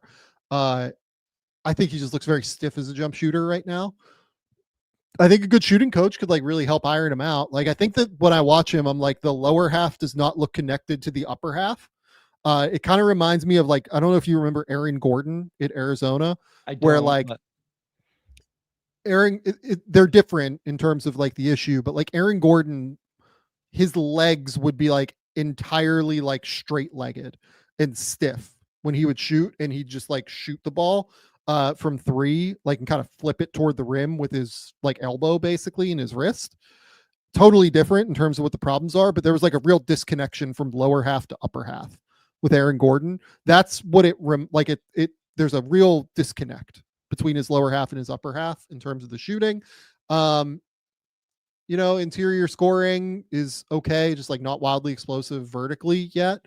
And the big thing that we have to note is that he's coming off of a torn ACL. Yeah. And again, I just don't know what to expect. The guy that he reminded me of most while watching him, I mentioned Beef Stew, but it reminds me a lot of Robert Williams watching. Okay. Him. Robert Williams, super long, can block jump shots, very long athlete, can pass a little bit, Quaintance can pass a little bit as well. I think you can play him at the high post and he can make passing reads. Really the way that he plays in ball screens, trying to force different things from ball handlers and playing that cat and mouse game is very reminiscent of Rob Williams as well. And look, people will laugh at that and say, if this is Rob Williams, then why is Rob Williams, in the top 10 or whatever? If you guaranteed that Rob Williams was going to be healthy, and look, Quaintance already has a torn ACL, so you never know if we can guarantee that with Quaintance, but if it was a healthy Rob Williams absolutely goes in the top 10 of any draft. It's just that he hasn't been able to stay healthy because he has the knee issue. So I don't know, man. When Rob's out there, he's incredibly impactful. I see a lot of that with Quaintance when I watch him. Yeah, no, I think people are probably saying that about Isaiah Stewart as well, but Isaiah Stewart got redrafted whenever we did that draft and we only went to 20. So, and again, we're on, we're October 12th right now, where we just don't know where guys are going to be. So this archetype, especially if the offense comes around, makes a lot of sense. And you mentioned it, but just, he is a sophomore, but very, very young. Okay. You're up at number 8. All right, you're gonna have to correct me here. I couldn't find for sure the pronunciation, but Tounde Yessoufou. Out of Baylor, strong, physical, off-ball guard, wing, 2 feet athleticism. Seems like a Baylor type defender where he's going to be super disruptive, along with the point of attack upside. I would say transition offensive player. I am fascinated to see what you think about him offensively, especially in the half court, where I do think there are concerns.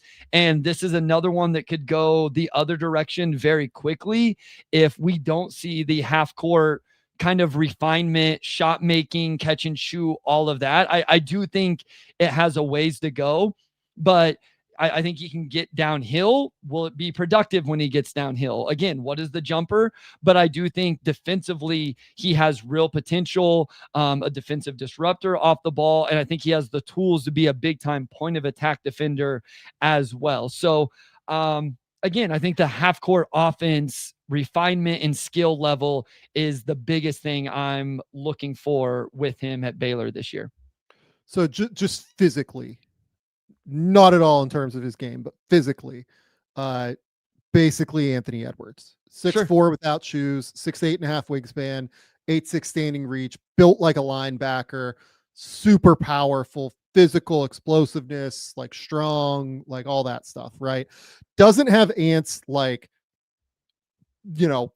top 1% power explosiveness, intersection, right? That's the main difference. He is a powerfully explosive athlete. He is not Anthony Edwards that way. Also, it's so interesting because I saw him at Hoop Summit, right? And saw him live, and he showed real ability to play on the perimeter, right? and could play as like a slashing guard. The jumper looks okay. Like I think that there's some things to work out, but he's clearly improved the mechanics. That was the thing when he was younger.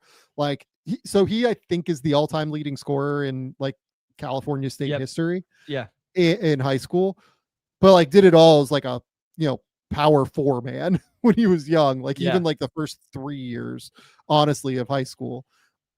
And then like has really improved the perimeter game a lot. Like if you watch him early on, it was mid post ISO, put shoulder into your body and just like go right. Well, even a film from this last year, they were using him like in ball screens. Like he was the ball screen and roll guy at times, you know, like I don't think that's what he is, but just to your point here. Yeah. So like the skill level is going to be really, really interesting for Tounde to watch. Has some floaters, has some funky stuff that he can get to, which is interesting. I think that like he's really aggressive on defense, but like again, the difference between like him and Ant is that I think his like hips are nowhere near as flexible as Ant's. Like I thought there were times where he just got beat off the bounce in a way that was like a little bit concerning. Yeah, like he almost felt like when I watched him on tape, like he was a 4-man a lot of the time. But again, like I watched him at Hoop Summit and he was like a wing. So like there is real improvement there that has occurred. So, you know, interesting player like going to Baylor this year. We'll see what it looks like. You know, more of a, you know, height, you know, thing where I guess that he'll play on the wing at Baylor. That'd be my guess, to be honest. But, you know, it's all going to come down to the shot for me with Tounde. As long as he shoots it, I think he'll be fine. Yeah. No, I agree. And I had that in my notes where it's like, if he is more of like a forward type, you know, whatever, like I am a little bit less interested if that ends up being the role he has to play because the rest of the offense doesn't come around. But I'm hoping the skill level gets there for him to just be like that off ball guard wing type of player. Yep. Okay. So I'm up at number 9 now. I'm going to go like a little bit off the board for like what the consensus is, I guess here. I'm going to take Braylon Mullins at Connecticut. Yep. Every time I watch Braylon, I'm just like, oh yeah, this is like extremely my shit. Just like this is extremely my shit guy that you'll find. I think he's listed at 6'6" at Connecticut. Has a little bit more lift than what you think. Gets off the ground easily. Very reactive player, but he's the best shooter in the class. Is the reality. It's like him and Cole Rosario are the two best shooters in the class. I think that the reason I like him a little bit more than Rosario is that he plays so fast, Braylon Mullins. And I mean that as like a very positive thing. He makes incredibly quick decisions. Like everything is so streamlined for what he does. Knocked down 41.7% of his threes on the Adidas circuit, taking 9 3-point attempts per game, according to Synergy. Flies off of screens.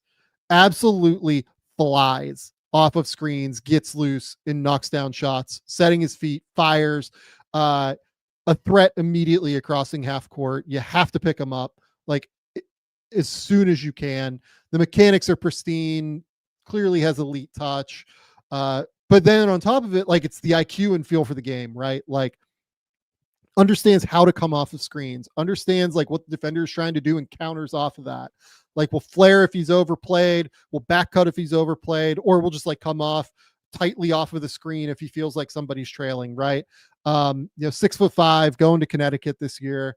Like the most Connecticut basketball player that you will find in Braylon Mullins at the 2 guard position. Not a one at all to me. Like not at all a guy that gets rim pressure. Not at all. I think he's a good passer, just like not a, you know, super, you know, not a point guard passer, more of a ball movement passer.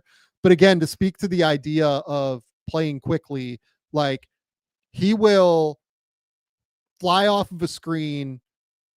Defender gets back to him. He'll pump fake.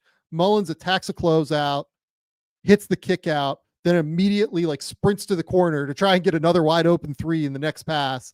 Like it's all so fast. He moves the way that NBA players move on the court to try and get open. Incredibly smart. Awesome basketball player to me. And the difference between him and some of these other guys like this, he plays with real aggression and attitude on defense. Like, no fear of contact. Anticipation and IQ is awesome. Chases off of screens well. Great hand-eye coordination. Like, whether or not he's a one and done, and I have some questions as to whether or not he's a one and done, to be honest, because of the strength factor. But he is not wildly strong right now. And we will see what that looks like as he kind of moves forward here. But I think this dude is just a genius who went to the perfect scheme at Connecticut to play and be super, super high level this season. I think he ends up as a lottery guy this year is where I'm at. Just like the perfect, like 3-and-D, high volume, 3-point, smart defender that ends up working in the NBA. Yeah, so I have him as a wing shooter, floor spacer. You've highlighted all of that. The ceiling comes from what he can do off the bounce, where the defense ends up a little bit Conca-Nipple-ish in that way. Now, Conca-Nipple's build is different than Braylon Mullins in terms of just like the strength he already has. But it was always like the ceiling is what could Con do off the bounce? Where does the defense at? Dynamic shooter, variety of play types. Kind of remember, people remember Jordan Hawkins off the national championship run. He was running off all sorts of stuff. And it seems like Braylon Mullins is the guy that's going to be able to do that off the catch, off the dribble, from distance. And then he can use that shooting ability to leverage it to other offense, backdoors, back screens. I can't agree anymore that UConn will leverage all of that perfectly. This is what they do best. And then he's a good passer and ball mover. So I think that all fits together. What does he do off the bounce? And then I do think defensively, he has energy, engagement, good hand activity on the ball, good off-ball awareness. Just how does it all come together? And especially when you factor in the physical aspect of it. Yeah, like Braylon, I think, is listed at like 190 right now at Connecticut. Feels like that when I watch him. Right, like skinny right now, and we'll take some time. But I'm a big Braylon Mullins guy. I'm a believer. I think he's going to be awesome this year at Connecticut. Off-ball wing that just slides right into the Jordan Hawkins, Cam Spencer, like that role. Except he's just like the upgraded version of those guys to me. Sure. Next, you're up at 10, right? Yep. 10. 10. Yeah, I'm going to go Caleb Wilson, headed to North Carolina. Long, big-time athlete. I thought he was controlling his team on both ends of the floor, communicating defensively, was directing traffic offensively. Now, I realize this is a guy that has real room to grow on the offensive end in terms of just like developing his game, knocking down shots, the outside shooting, all of that stuff. So I think that's a huge part of it, but I like his defense. I love his communication. I'm kind of a sucker for that. Disruption with his length and engagement, had a couple really nice rotation blocks. And then we talk all the time about ground coverage. This is something I'm really going to look at for guys. He had one, he was outside the 3-point line, got all the way to the opposite block to contest the shot. So I really, really like the defensive impact, the ground coverage.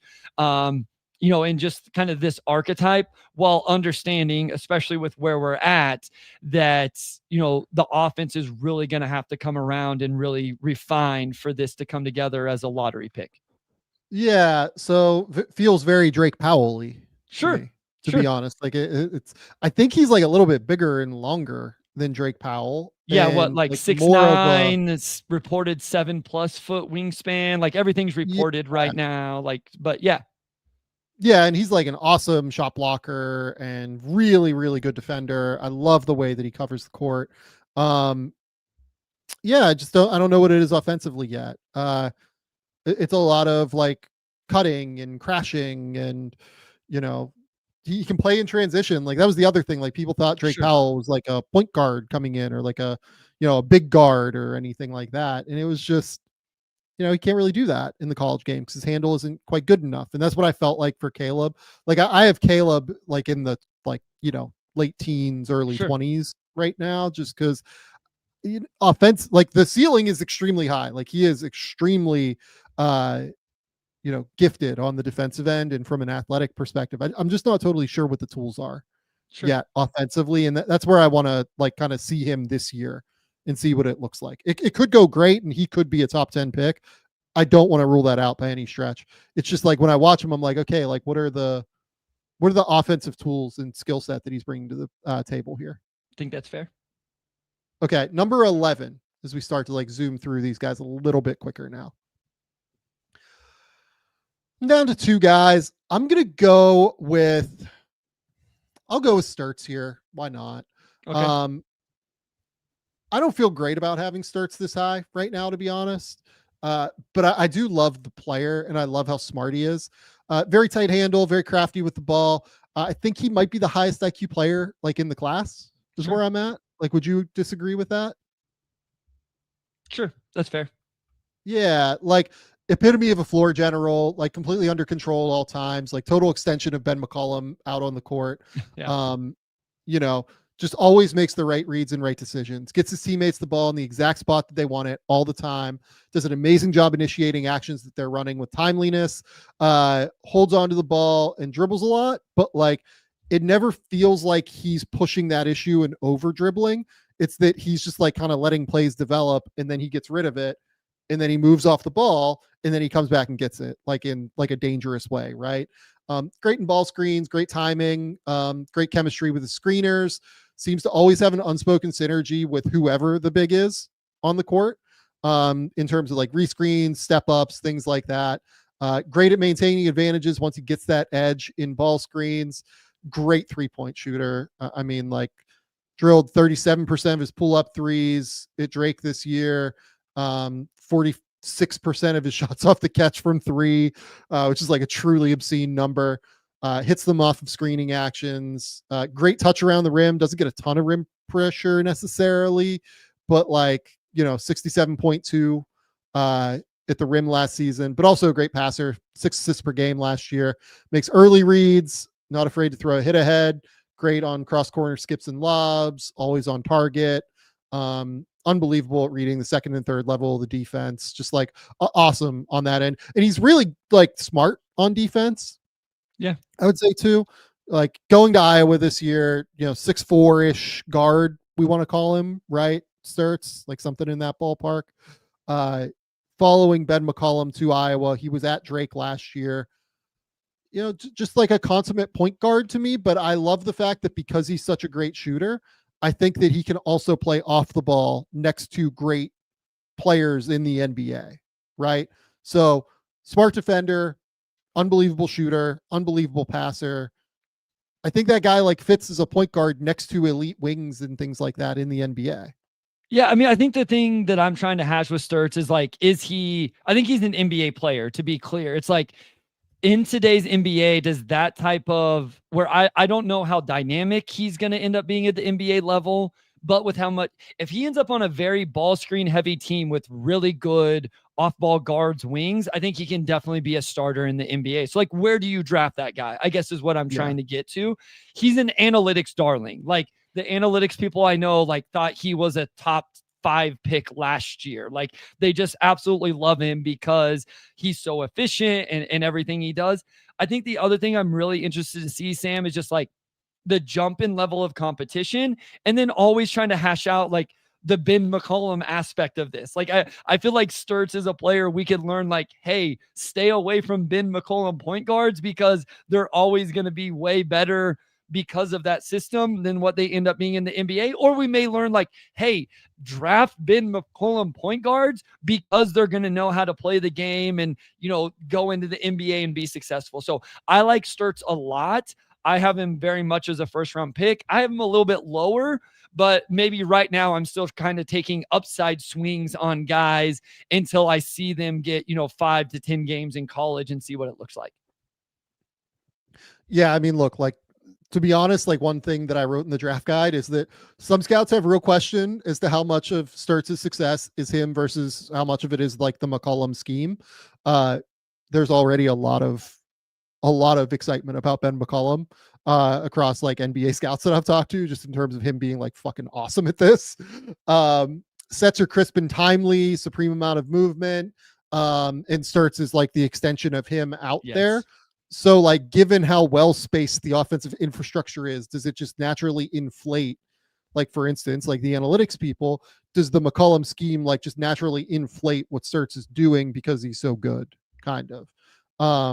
That is something that just so people are aware, Stirtz started with McCollum even back at Northwest Missouri State. So like for anybody who, didn't follow it last, March Madness, Northwest Missouri State, And then they went together to Drake, or like McCollum got the job at Drake, Stirtz went with him, and then now, is at Iowa. So just so everybody understands, they've been together throughout all of Stirtz's college career.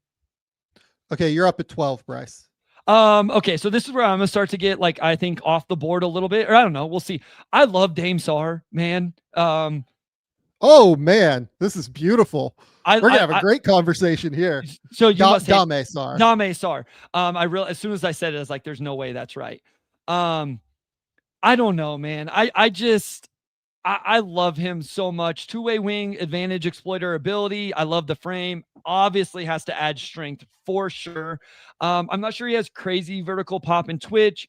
True off the ball player, but again, advantage exploiter. Real defensive upside, plays hard. And then like one big note I had here, all caps, like the game I watched, he was an 18-year-old in a pro league getting subbed in for defense only situations. And it's like, okay, when you get trusted that way on defense only situation, that kind of speaks to me. So we'll see what the offense looks like at Duke. Maybe I just caught a couple like good games. But there were flashes, like he attacks through a second phase contact, high glass finish. I just don't think he has a ton of twitch, which is going to be interesting. I thought the arm mechanics looked good on the jumper, but he has a bad inward knee bend in the lower body. And then the passing was definitely a mixed bag. But defensively, I thought he was impactful, disruptive, picking up the ball in the full court. He saw rotations. He was a little wild with how he contested at times, but I love that he was seeing them. And then there is some fundamental things like screen navigation, stuff like that. I just, again, I'm a sucker for two-way wings, and I think there's a chance that Dame gets there. So this is a guy that I have outside of the first round right now, but can also completely understand why you are excited about him. Like having seen him at Hoop Summit, I thought he was the second best guy in the international. Him and Omer Mayer, like, were the three, and obviously Tounde. Like, those were the guys that I saw on the international team. I was like, okay, this is interesting. Awesome. I love that dude. Freaking love Omer Mayer. I don't know if he's this year. Like, I think it's probably 2027, but I think Mayer's a stud. But on Dame, like, it was, okay, so what is the exact NBA skill set here? I love the energy. I think he's pretty good on defense.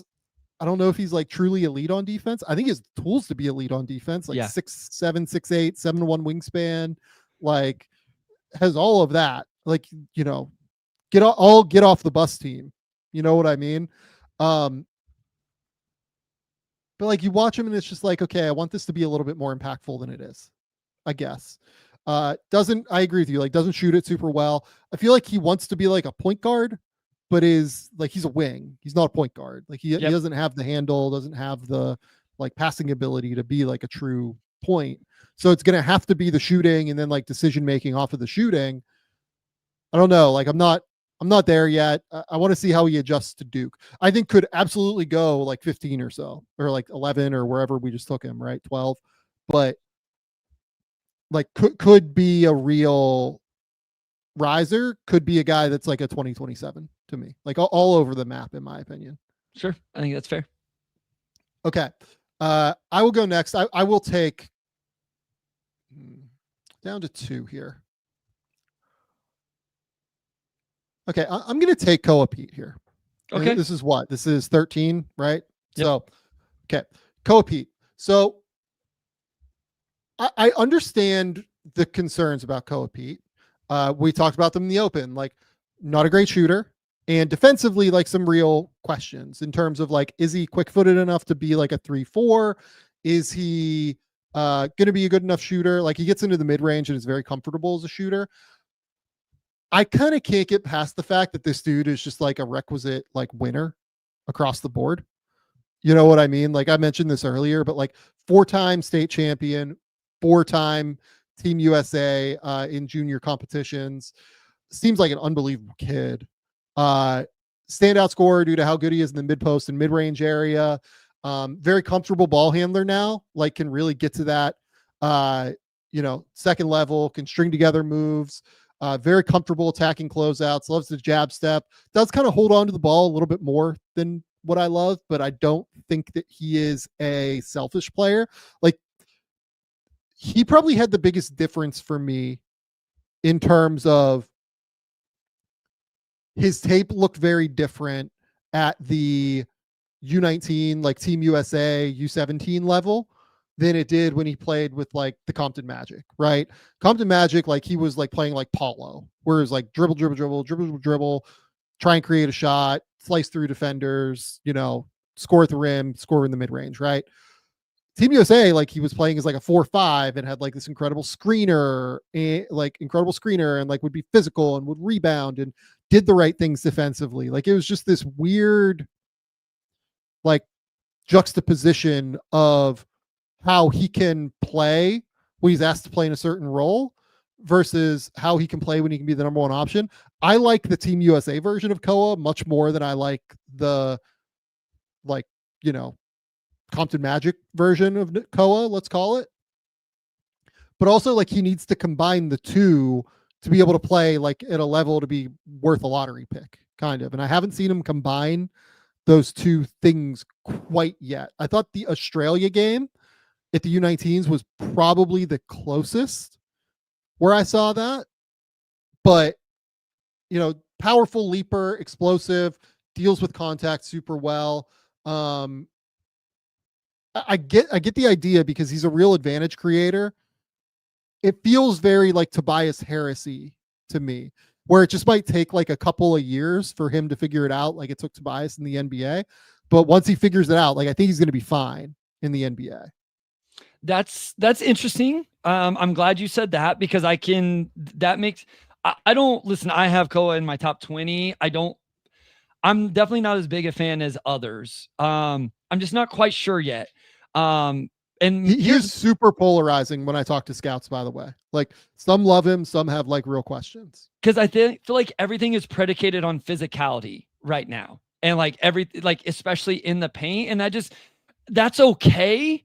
But it's like, is that going to get you through college basketball? And then is that going to get you through the NBA? And for some guys it is. I just wonder if it is for him. So, yeah, I don't know. He's a guy I really, really struggle with right now, Sam. And I just need to see the college film on him. Like, I feel like that's where I'm at with. That's where I'm at too.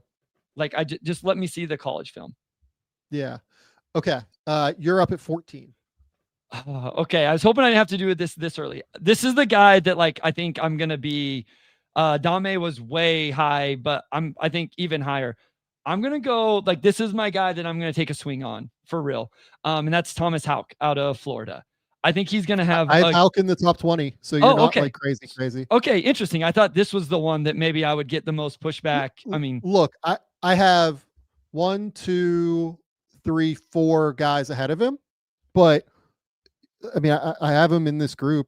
Yeah. I just think here's my biggest worry. And this isn't a knock on Florida. I think Florida's awesome. Like, I just wonder sometimes where the minutes are going. Like, is he going to get the minutes to be a lottery guy? Maybe depending on how things shuffle out, maybe the competition won't be as much as what I'm worried. But my biggest thing with him was he started to show the jumper a little bit last year, right? Like he started to shoot a little bit. Now it's got to be on higher volume and he's got to continue to knock it down. But this dude is a real athlete, plays with real energy, can rebound, can defend. I just think he's a really good basketball player, Sam. And I think if the 3-point shooting is there this year, if it increases a little bit, takes a similar jump to what it took from his freshman to sophomore year, I do think that there's a chance he ends up in this range. So Haugh in his last 18 games for Florida, so from February 8th onward, 12.5 points, 6 rebounds, 3 assists, 1 steal, 1 block, shot 51, 37, 77. I thought he was their second most important player on the title team, if I'm being honest. I thought that he was the guy that like really made them hard to match up with, because moving him to the 4 and Condon to the 5, that lineup was just incredibly hard to guard. Now, I thought Connecticut particularly like opened up a few questions for him defensively that made me wonder. Like some of the ways that he guarded like some of those off-ball actions in terms of ground coverage defensively, I was like, oh, okay.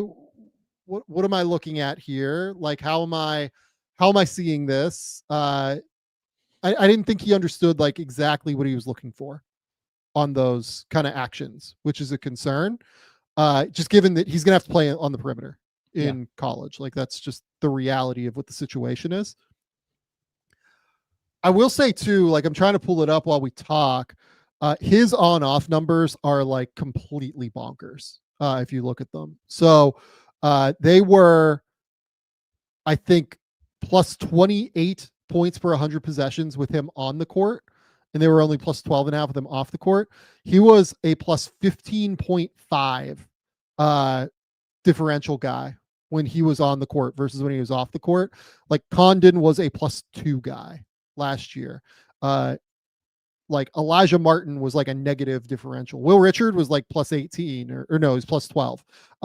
Walter Clayton, obviously when they took him off the court was a real problem, but like Haugh was the guy that was like the driver for them in terms of the on-off numbers that like really stood out. And it's because of all the things that you said. He just brings a lot of different skill sets, you know, not really dribble, but pass, shoot, defend, all those things is like a play finisher. I am impressed with Haugh.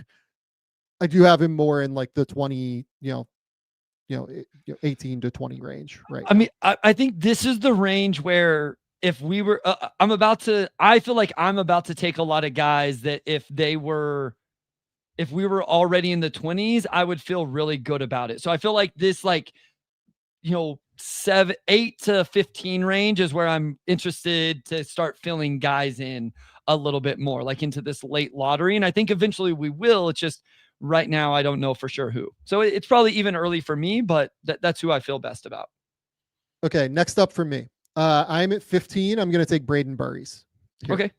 This is a guy that like it took me a minute to come around on, to be honest. Like I wasn't totally sure what this was just because he's like 6'3", 6'4" combo guard, I'm assuming, without shoes and like kind of big bodied. When I watched him earlier in his high school career, it was like physical, powerful, like downhill driver, all that stuff. But man, the way he's expanded his game by becoming this unbelievable shooter is really, really impressive to me. Maybe not even like unbelievable, like a good shooter, right?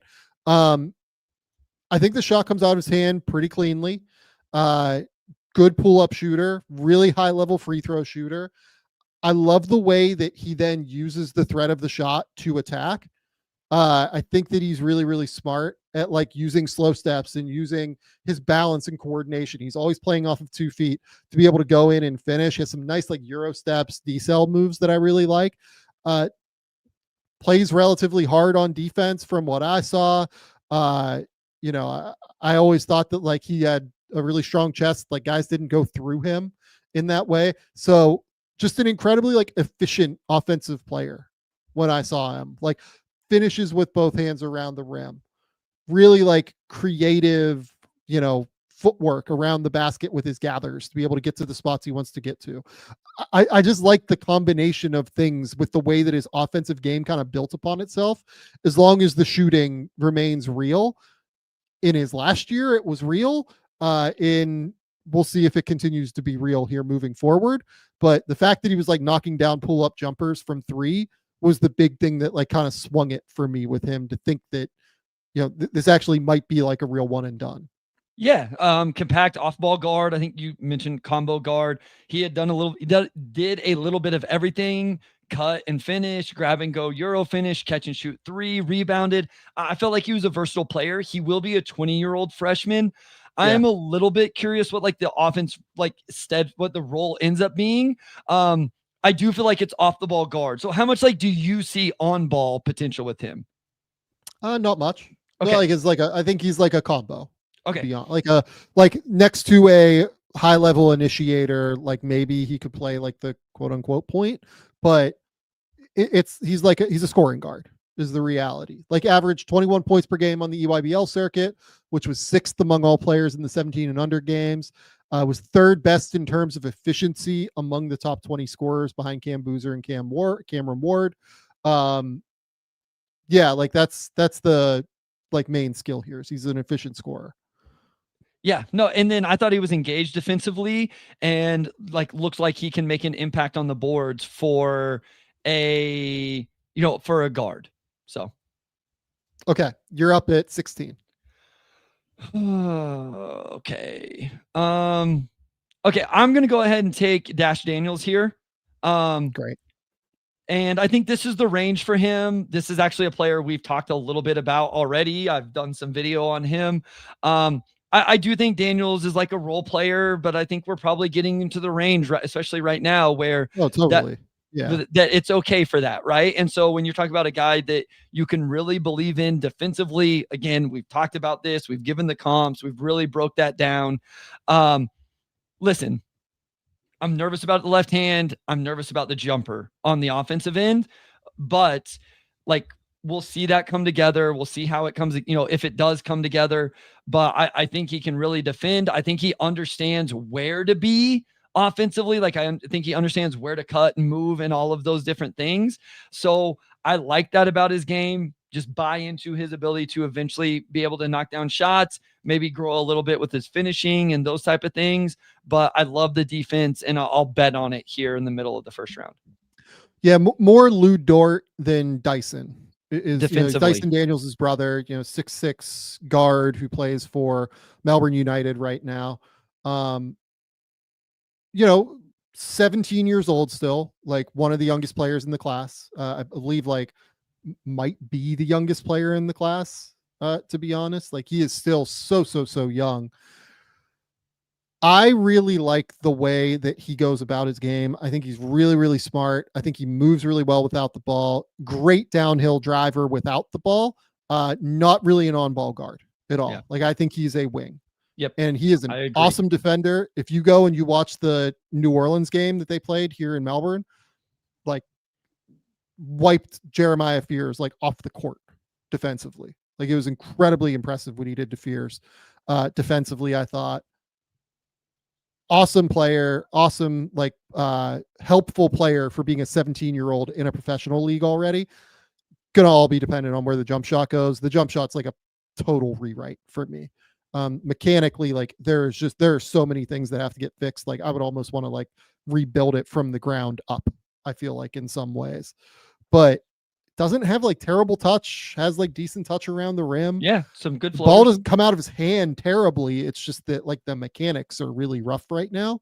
But he's the classic, does everything that I want a guy to do, but shoot. Yeah. So can you fix that one thing? Yep. And if you fix that one thing, he's an awesome role player. He's going to be in the NBA for a decade, easy. And by then he'll still only be 28 years old. Yeah. He is a real dude to me in terms of the way that he goes about it. Super smart. I'm a big Dashed guy for sure. Yep. I'm in. Yep. Okay. So we're at what, 17 now? I think so. Yeah. I will go Labaron Philon here. Yep. I'm a little bit surprised. I kind of thought that he might go off the board for us a little bit earlier than this. Quick twitch athlete, buzzy speed, love his feel for the game. I really liked him on defense last year, really took on the toughest assignments, I felt to ease the burden on Mark Sears and Aiden Holloway. Takes good routes and ball screens, lacks physical strength at times, which means he can get caught, but plays super hard, gives second and third efforts consistently. Really disruptive with his ability, with his hand-eye coordination and how he gets into guys' handles. 1.4 steals per game as a freshman. Then offensively, I think he just has really good spatial awareness and really good understanding of, okay, I have the ball. I'm really good at making plays and passing. And then off the ball, I think he's really good at attacking closeouts and has just really good instincts for how to play within a really good team construct. Really sharp with the ball in his hands. I love him in transition. Really good in ball screens. Snakes ball screens really well to cut off angles and engage big defenders. Love his passing ability. Good touch on lobs. Can zip the ball out to the weak side corner. Best way to score right now is the floater. I think that's my big question is how does he score in the NBA? But loves the floater, like hit 20 of those last year to 57% success rate. I think that's like what I would trust most, but it just has to get stronger, has to get more physical. But I like the idea of Philon a lot in terms of what he can do. I'm with you. Love the touch. I think that's the best thing whenever you just like kind of look. He has a very positive assist to turnover ratio as well. But when you just look at like some of the scoring numbers, I think the unguarded catch and shoot 3-point numbers were also pretty good last year. It just really like the dribble jumpers. Where do those things end up? But I think I love the way he moves. Like I remember the first time I watched him, like he just plays with this low center of gravity that's very fluid in the way he changes direction. I think that plays really well on both ends of the floor. You mentioned the defense, navigating screens, those type of things. Just where does he end up offensively? Like kind of how much juice does he have on that end of the floor? And did he put on a little bit of strength? And does that mess with that fluidity and movement ability here in year 2? Okay, you're up at 18. I'm going to take Yaxel Lendeborg here at 18. Yep. This may be a touch high, but I like him. I think he can impact the game on both ends of the floor. Rim finishing. I think the 3-point shooting is coming around just enough for me to start to buy in on that. I think that'll be a huge part of his sell and where he ends up in this draft. Even the free throw percentage over the last 2 years at UAB was solid on good volume. And then he shot 36% from 3 last year on 2 attempts. So obviously the volume still has to get there from the 3-point line. I like him defensively. He's active, contests with both hands. He communicates. I think he's an advantage exploiter. Like, I don't think he's a guy that's going to play with the ball in his hands like he did at UAB, but I think the ability to do that and then make passes off attacking closeouts, move the ball the way I think he will ultimately do in his role is going to play well. So just a real strong, powerful, and then super impactful rebounder. Yep. Yeah. I mean, look, like this is where we get into the range of this guy might be a 1st-round pick. This guy might be a 2nd-round pick. Yeah. Now, like this is the reality of where we're at in this like ballpark of the draft. Yeah, I liked Yaxel a lot last year. I thought the balance was really, really strong. I think he moves a little bit better than you think. 7'4" wingspan, went to UAB last year and was awesome. Then, this year we'll be at Michigan. Where we'll get to see him next to Merez Johnson and Ade Mara and Elliot Cadeau and those guys. Like this team should be quite good. And I think he should be the main reason why they should be quite good. Yep. Okay. This is where we're like really like kind of scrambling now. To be honest, he was kind of the last name that I just like felt pretty cool throwing out there. And now it's like, it's not that I dislike every other player we're going to say, but there's a little bit more angst once I say the name. Yeah. So like, I will go Isiah Harwell next. Okay. Going to Houston, like 6'5", 6'6"-ish wing. Really like developed offensive game, tore his ACL in high school and then like just finally came back later on in his high school career and like really started to feel like himself again. Powerful, like, 200-pound frame, good wingspan. Like I think it's like in the 6'9", 6'10" ballpark, like something in that range. Can knock down shots from 3. I like the way that he drives into that mid-range area. That was kind of what he always was when he was younger, was like a mid-range scorer. Before I felt like he was just like a real kind of power player, to be honest. Now like there's some craft and there are some things that he can do to be able to get into different areas of the court. Like when I saw him, like it was still clearly like didn't have the vertical pop that he had previously. So kind of hard to say like where he is in his recovery, but good shooter, good ball handler, can get to spots in the way that we really, really want him to get to spots. Defensively, I really like the toughness and physicality. Like I thought that really, really stood up. He's always been a good rebounder, like just did the Houston things, in my opinion, that would allow him to get on the court at Houston. Yeah, he's one that like I think he's going to be awesome for Houston. So I agree with that it's like he's definitely going to fit in there. He's one that I'm like holding on for right now to like decide what I feel like in terms of the NBA stuff. So I'm not saying you're wrong. I'm not saying he shouldn't be first round pick. Could easily be a 2-year guy. Like I'm totally with you on this.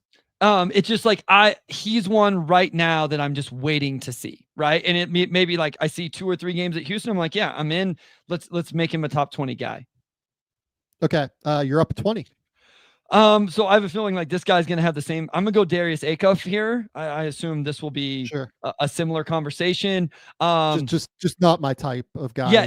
But skilled player for sure. Skilled player, and I think once you get into this range, I feel a little bit better about it. And again, it'll come down to how good it is. I thought he was unselfish passer to start the game, but could really break down the defense, willing to find his teammates. Thought he was on balance, comfortable and confident with the jump shot off the bounce, suddenness and twitch, change of direction, change of pace. I'm really interested to track the finishing in college. Like is able to take contact, play with angles, is able to give contact, play it high off the backboard, some of that. I did not love the mentality on the defensive end. Like he can be in the right position, but then just wasn't impactful. Like almost would rather go for a steal than be solid. So we'll see if he hashes out that stuff or not. What'd you think of the shot from 3? Like, I felt like there was touch on like some floaters and things like that, like on the interior, but like, I didn't know what to do with him as like a shooter, to be honest yet. Yeah. I mean, again, especially the games I watched, like he wasn't making shots. So it made me a little bit nervous. But I still put in there that like, I thought it looked confident and fluid. Just like evaluating mechanics has been a thing that I've just like, I really struggle with, Sam. We've talked about this. Like, I just don't do a good, I think shooting might be one of my biggest blind spots as an evaluator is what I'm coming to. So these guys where I'm like, oh, that kind of looks fluid, but it's not going in, and then identifying why. So like I was pulling up the IMG numbers. He was 42% on catch and shoot, but 28% from 3 dribble jumpers, 41% from 2-point dribble jumpers. So those numbers are a little bit all over the place in terms of the shooting. So I can understand there being some concerns with that. Yeah. Like I think I just like don't know what it is as a shooter yet. Like he like Synergy has him at like 32 from 3. Yeah. Over the course of like the entirety of last year. Yeah. And like, I thought he was better when it was like, okay, I'm going like early offense transition. Like I'm just stopping and popping. Right. But when it was like within the flow, like it felt a little bit funky to me. Yeah. I don't know what to do with him yet. Honestly, like he might be one of those dudes that's just like so good with the ball in his hands where, he ends up going in the first round early on. And it's just like, okay, this makes sense. Right. Incredibly gifted with the ball in his hands. I think his counters particularly are so impressive in the way that like he maneuvers defenders. Like he sets up defenders one way, gets them going another way, and then just like zooms past with like a third counter. And he's really good in that second level as well. And like understanding how to navigate help defenders too. It's just like, can he shoot it well enough? Can he finish well enough? And then like, honestly, like threw some high level passes, but it felt like it was more scoring oriented when I watched him. Sure. Okay. 21. I mean, this is where we're in like real wild card territory, Bryce. I am going to go Sergio de Larrea. Yeah. And Sergio's coming off of a week where Barca caused him some issues as a scorer. He went 2 for 9 in 2 games last week against Barca. Sergio de Larrea is like the 6'5", 6'6" guard playing for Valencia, where he's like a combo. He kind of plays point, kind of plays as a 2 guard.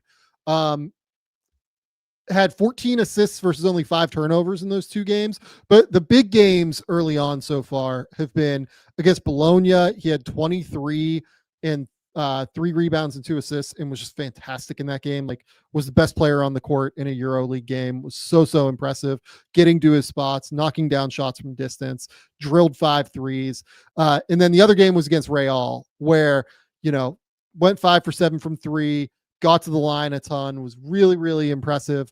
Or went 2 for 2 for 3. I'm sorry, 5 for 7 from the field. It was just really impressive at like making the right play at the right time. And I think that's always kind of what stood out for me. I would have had him as a late first rounder last year coming off. And I know that you did not like him last year. But no, my notes are scattered with contradictions from what I watched last year and what I watched in the game I watched recently. Yeah, and what I liked last year was just like the intelligence in terms of decision making and shooting. Like it's just like dribble, pass, shoot, big guard who makes good decisions and like understands how to play. This year, he's starting to like weaponize the handle a little bit better to be able to get to the spots where he needs to get to weaponize the passing. It just felt like last year he wasn't strong enough to do anything, but he's gotten stronger this summer, and you can start to see now how his game is maturing and blossoming a little bit. But he's not a perfect prospect. Like this might be like a top 40, Euro stash guy, not a, this guy goes in the first round and is here next year. Yeah, no, listen, I really liked the film recently. You already thought it, but I thought in the year 2 film, that's what my notes are really confusing because I have to be like in the year 2 film. He did a lot of primary initiating. I thought he looked like a very, very fluid mover in that film. I felt like he was playing faster in a way that I know it sounds, but like the game had slowed down for him and he was just making quicker decisions and doing those things. So I find him interesting. I thought the defense was neutral to bad last year. I thought the activity and impact showed up much more this year. So I need to round back into another watch, but I moved him into a top 30 type player after that watch this year. Okay. You're up at 22. Okay. So since we're in this range, let's do it. I love, I shouldn't say I love, I'm very interested in Nicholas Avdilas. That's going to Virginia. This was my next pick. So okay.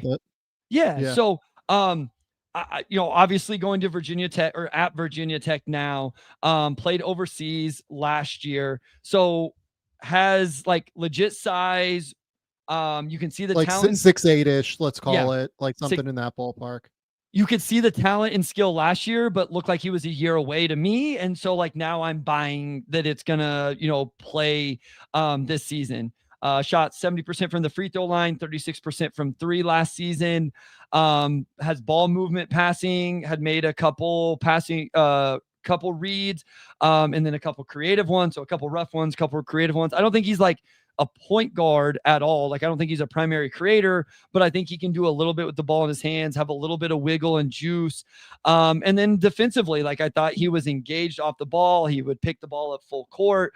And I thought he was a smooth mover. So he's another guy like, okay, let's see what it looks like. But I really kind of liked his game last year in what I saw.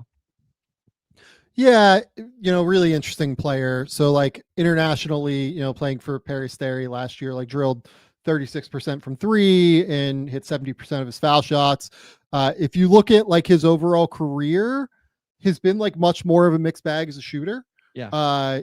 28% from 3 at the U18s in 2024, 31% from 3, but like always takes volume from 3. Like he feels confident in the shot, and I think the shot looks good. If I'm being honest, like I think he will shoot it. Yep, sure. Like I don't know if you watched any of the U20s at all, Bryce, but like the passing was like holy shit level good. Like he averaged 8 assists per game at the U20s and was like this point forward that was just like slicing and dicing and like finding guys all over the court in a really, really impressive way. I thought he was so sharp as a passer there. Just an incredibly skilled, big like forward, where as long as the shooting works out, being 6'7" to 6'8", we have measurements on him. I can pull up the measurements while we're talking, but like being that big and, 6'7.5" barefoot, 6'9" wingspan, 8'8.5" standing reach. Not bad in terms of athleticism, shooting and passing. That's like enough to get you in the NBA a lot of the time. And I would expect he has a massive season in the ACC this year for Virginia Tech. Yep. I'm excited to watch him. He's a player I really like. Okay. I'm up at 23. Okay. So we're officially through all of my top like 18, 19, 20 guys. It looks like. Same. Now. I will let's talk about Karim Lopez. Like I don't even know that I like him this much, but like Sure. Let's just kind of have the conversation. So this is 23. Karim Lopez is like 6'8" wing, playing for New Zealand right now in the NBL.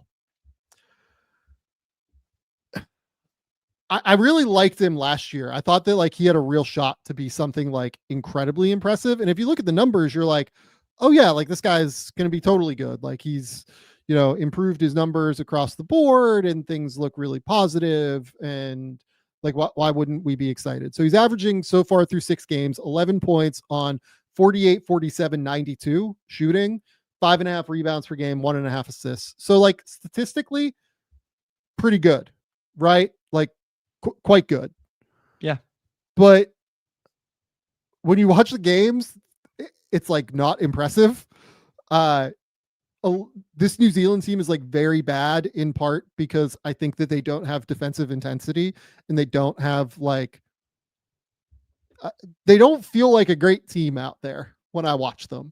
Like the Parker Jackson Cartwright's dominating the ball, and I think Parker is like the least of their concerns. So I this like Parker innocent when I say what I'm about to say, but like there's no real defensive connectedness when I watch them. And there's just like no connectedness within the team, I feel like, when I watch them. And he almost is like the biggest like person that I watch within that and go, oh, he just looks like totally disconnected a lot of the time. Yeah. Not like in terms of like off court stuff, but he just, there's no defensive intensity whatsoever. He feels to be like kind of walking and like kind of moving around the court at his own pace, like not in a great way.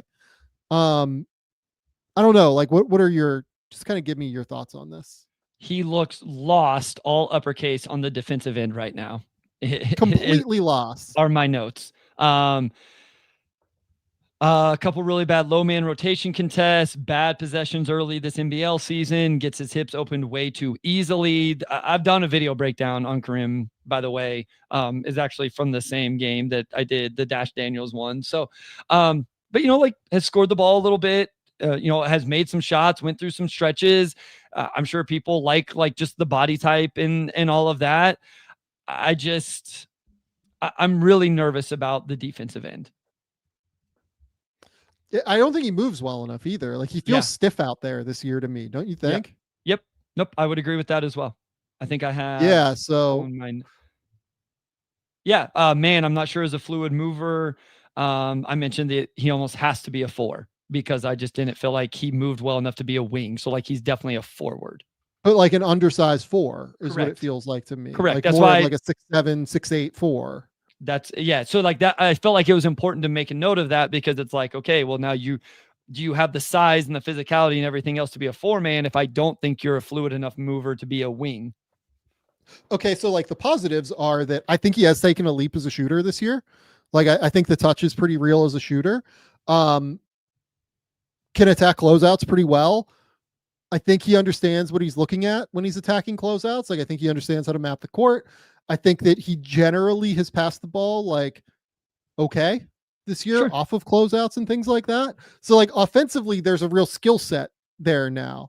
Whereas before when he was younger, it was like rebounding, interior scoring, like had some potential to shoot. Now I feel like it's, you know, really bad on defense, but like has the skill set to be able to make it work. So like I do have him as a first rounder, but like the defense has to improve. The defense has to like take a massive, massive leap. Yeah, I agree. Okay. So you're up at 24.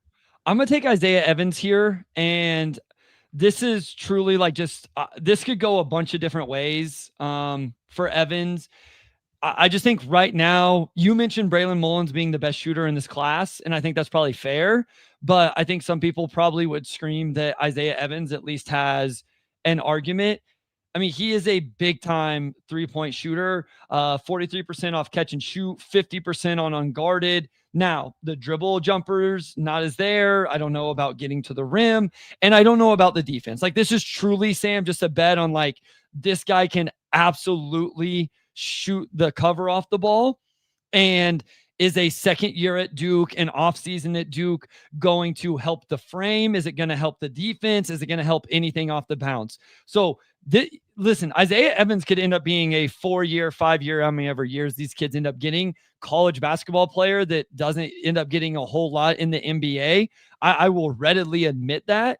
But I also know guys that shoot like this are always going to be on the radar. And I guess I will bet a little, like having no intel into this type of stuff, I'll bet a little bit that maybe he's improved some of the other aspects of his game. So my read from talking to people who've been down to Duke is like still just shooting the absolute cover off the ball. We'll see what it looks like. Okay. This year on the rest of it. Real case, he's the best shooter in the draft. Just point blank, right? Like it's him and Braylon Mullins probably for me right now. Unbelievable shooter. Unbelievable off of movement. If he gets loose even the smallest amount, that ball's going in. I think he is a nasty, nasty shooter. I absolutely adore what he's capable of on that front alone. It's literally, like you said, it's everything else. Can he defend anybody? Last year, it was a real struggle. Can he dribble? Like, can he attack closeouts right now, in your opinion? To do anything? No. That's what I was gonna say. Like, he's not an advantage exploiter right now, because advantage exploiters, when I say advantage exploiter, I mean a guy that can knock down a shot, attack a closeout, and move the ball. I'm not sure I trust him to do 2 of those 3 things right now. Yeah. Let alone the other end of the floor. But when you're one of the 2 best shooters in the class, Sam, eyes are going to be on you. And if you start to show any of that other stuff, you have a chance to get into, first round conversation. So, yeah, I don't think that's crazy. At 25, I will go Carter Knox at Arkansas. 6'6", 6'5" wing who can really, like, he got to the point last year where I felt pretty good with him as a scorer and got invited to the combine based off of a strong finish. In his last 12 games, he averaged 11.5 points, 3.3 rebounds, had a negative assist to turnover ratio, but shot 56, 42, 80. Really, really impressive. Really impressive to me as an overall, like, shooter slasher. Like, those are the 2 things. It's like, okay, can I shoot a 3 or can I get downhill, slash to the rim, maybe get to like a floater area spot, right? Really improved throughout the course of the last season. When you look at the on-offs for Arkansas, like, he was a plus 15.5 in conference play last year. So was very, very good by the time conference play rolled around. It was basically like him and John L. Davis were like the 2 guys that were driving positive play for them in terms of, like, when they were on the court. And then it was like DJ Wagner and Trevon Brazile that were like the super negative guys, the like negative 26 net ratings in terms of on off. So I would just have Carter Knox just like running it this year, and we'll see if at least it's like an off-ball scorer. We'll see if that works. Defensively, like, I thought it was a mixed bag for a lot of young guys coming in, but has real tools. Like, he is like Kevin Knox, his brother. He's Kevin Knox's brother. Kevin, I thought, was very stiff. I don't think Carter is quite as stiff as what Kevin was, which I think gives him like a better chance to defend. And he's built like a little stronger, right? Like, don't you think, like, he's like filled out a little bit more? Not as high. Yeah. It's not as like elongated. Carter Knox was not a guy I loved coming into last year and throughout much of the season. And then, like, I was just forced to buy in at the end of the year because he was productive and he got stuff done and he got better. So for what it's worth, like, I think now whenever I make this next selection, I think I have like my top 23, even with kind of the craziness of where we're at. Like, Carter Knox was in my top 25 is what I would say. So yes. Okay. You're up at 26. Let's have fun. I'm going to go Magoon Gwath. And this is sure. I think 2027, but like, interesting player. Yeah. So I think that's fair as well. Again, here's where I really need the season is like, I don't talk to anybody. So if he looks exactly the same as last year, Sam, this is going to look really stupid, because if Magoon didn't put on a little bit of strength, like, and it may not just be like actually be able to see it, but if if there's not practical play strength that you can see in scrimmages and practices, then he's still going to be a year away. But this is a guy that like the jumper floor, like he's 7 foot, like we just call him 7 foot. I don't know what like the actual measurements out there are. I think it says 7 foot, 7'4" wingspan that has the chance to space the floor. He hit 36% of his catch and shoot last year, 41% of his unguarded, low volume. Like I'm not going to like go crazy with it, but then also has real movement ability and can really protect the rim. So, averaged over 2.5 blocks last season. So it's just like, this is very much a bet on growth from Guath throughout the season, but I love his movement. I hate his strength. I'm interested in the offensive skill level. We'll see what it looks like this year. Yeah.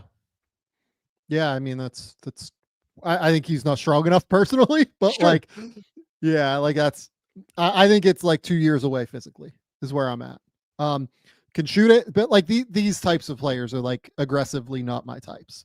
Yeah. Like you have to be such a, what's the word I'm looking for? Like an outlier, like what Chet was, like Chet was just like pure outlier, which is why I had him at 1 that year. Wemby is like pure outlier, right? Like Bobo, like players like this that have like the super high waist and everything like that. It doesn't really work for me. Like Chris Boucher hasn't really been able to find a consistent home. But you know what though? Like if you take Chris Boucher at 26 in the draft, you're ecstatic, right? Like, yeah. So if you think he's Chris Boucher, like that's a win to get him at 26. So like very skilled, very good shot blocker. I thought the defense was a little bit worse than like what the shot blocking numbers would indicate. I thought he was like just using his length and recovery ability to like make up for being out of position a lot, but undeniably a skilled basketball player. Undeniably can dribble, pass, shoot. Well, I don't know about pass, but like can dribble and shoot for a big in a way that is like incredibly intriguing to me. And I guess Boucher had 3 straight years playing 20 or more minutes with Toronto. So I shouldn't say like he never found a consistent role or whatever. So yeah. Okay. What, we're up at 27 now? Yep. 4 more picks. Okay. I will take. I have 2 names, so don't take either one. Okay. Is Magoon Guath's teammate one of your names? No, but he's really close to one of them, so you can take him. So I will take Miles Bird here. Yep. I love Miles Bird on defense. I thought he played really well in the pre-draft process as well from having talked to teams. They were impressed with him. He almost stayed in the draft last year and could have been a first-round pick. 12 points, 4 rebounds, 3 assists, 2 steals, and a block. Awesome defensive basketball player. Like, I know Magoon Guath won the Defensive Player of the Year award in the Mountain West. I think that, like, undeniably, Miles Bird is a better defender than he is right now. Awesome on the wing, great anticipation, great understanding of how to jump passing lanes, but also just has really good hand-eye coordination. Only 30% from 3 last year, but took like 6 attempts per game. And I think the shot looks clean, and I think he will shoot at the end of the day. Can I throw out a name and you just tell me like where he's not? Like, I have Jalen Wells with a question mark. Like, could that be a potential path for him? Yeah, I mean, maybe that could be a pathway. I'm into that. Okay, I agree with you. That could work.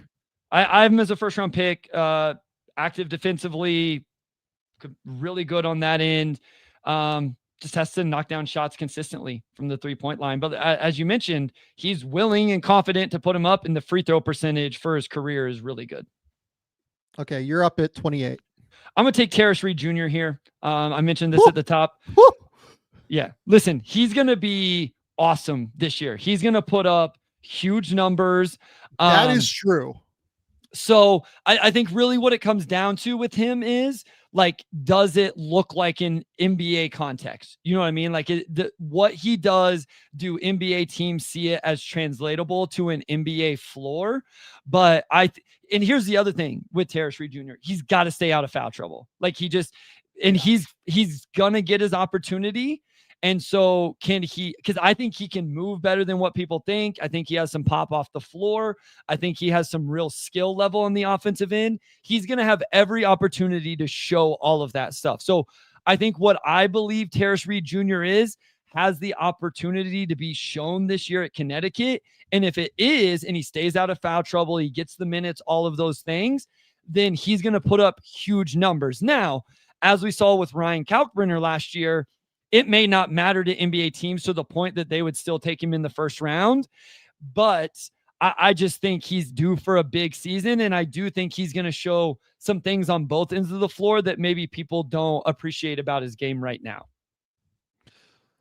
Yeah. My question is, like, is he a good enough rim protector, do you think, to like play the center position consistently as a non-shooter? So one, I think he would have to show some of that on the offensive end. And then two, I don't know that maybe it's going to show up like in block shot numbers, but I think he like has the chest and all of that to like contest with verticality and just like force you to miss shots, I guess. Yeah, look, I loved him as a recruit for Connecticut. I thought that made total sense for them to go for him. Even though he was coming off that terrible season at Michigan. Yeah. In his last 10 games, 11.2 points, 8.4 rebounds, 1 assist, 1.4 blocks in 20 minutes a night, and shot 72% from the field and got to the line a little bit. Like, I get it. I get the idea, just not quite for me yet at this point. Sure. Okay. So now we're into like, there are two guys I really want to take here. Let me hear both of them.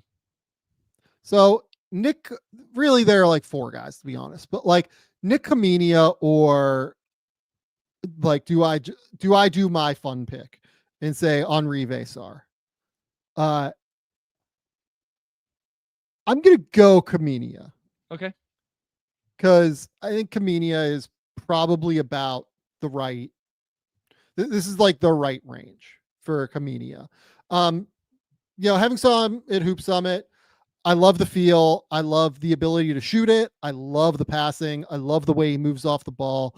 I think he is super, super smart and intelligent, and like really, really tracks as a guy that is 6'8", as like a 3-4 hybrid who can, just dribble, pass, shoot, right? And he's going to shoot the ball, and he's going to be super, super positive to me. At Duke, it's just like, does he play? Like, I don't know if he starts. I don't know if he like plays more than 18 minutes a night, because like in the backcourt, you have, Caden Boozer, Isaiah Evans, Caleb Foster. Then you have Cam Boozer. Then you have obviously Gongba. Like, that's another guy that like I really looked at. Like, Patton Gongba is like a really, really good player. I think that Khamenia on the wing is probably the guy. Like, plus we have Dame Sarr, who you went with already. Like, yeah. I like Khamenia a little bit more than Sarr personally, but I understand the idea of like Sarr on defense. It's really like Sarr's defense versus Khamenia's offense. Mm-hmm. And I don't know totally what to do with that yet. Yeah, no, I like him. He was right outside. Like, I would have taken somebody different, but like, it's not, he's right there in this range 100%. So I think he understands how to play both ends. He transition run, had a post up, high level passer for his role and position, looked comfortable with the ball in his hands. Is the shooting elite or really good, I guess was my question. And I'm interested to see with that. Has been tremendous with his off-ball defensive engagement, plays with his hands free, gives his chest, just has to add some foot speed and functional play strength. Yep. Okay.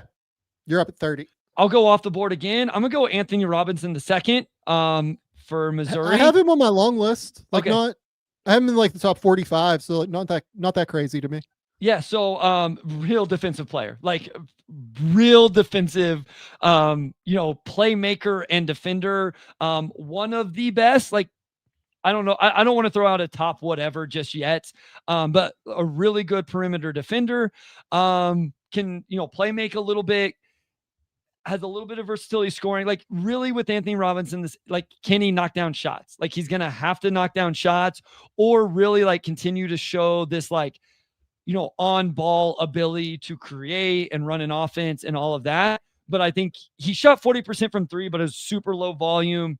Free throw percentage is interesting. He did get to the free throw line over 4 times a game last year. He only averaged 9 points. At the end of the day, he's got to score the ball a little bit better or really show like even more playmaking. But the defensive foundation is really, really good. And if the offense grows similar to how it did from his freshman to sophomore year to his sophomore to junior year, I think we have a potential first-round pick here. Yeah, no, I don't have much more to add on that. I like the player. I just want to see him more create more on offense. Yep. Honestly, I love the defense. I do think he will shoot it. I think he knows how to pass and make plays. Yeah. I just think he needs to like actually be able to create more, given that he's like 6'2" or whatever we think he is. Sure. Yep, that's fair. Okay, names that we did not mention. The 4 guys that like I really feel like we should mention here. Tahad Pettiford. Yep. Slice and dice, like super fast. Like I just don't love small guards, right? Brayden Smith, I love. Another guy like super small guard, but unbelievable basketball player. Will get drafted. Will play in the NBA. Just very small. JoJo Tugler, my heart. Perfect compliment for Cenac, because Tugler will do all of the gritty, like tough defensive stuff.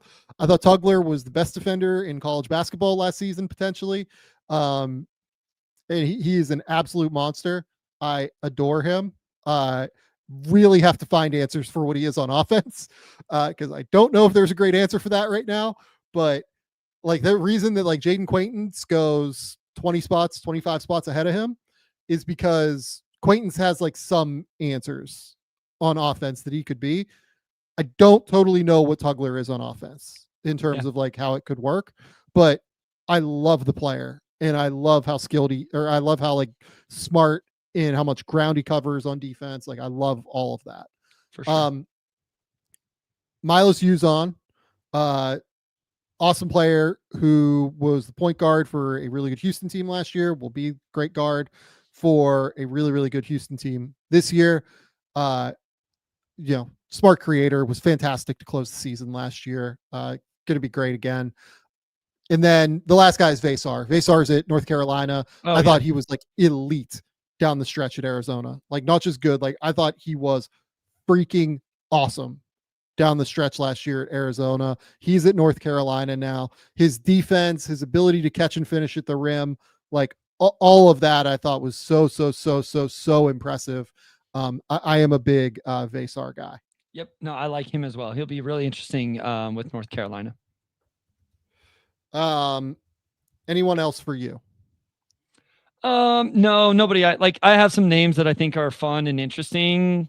Billy Richmond. I still can't quit Dalen Swain. I think Wesley Yates will be interesting. So yeah. Yeah.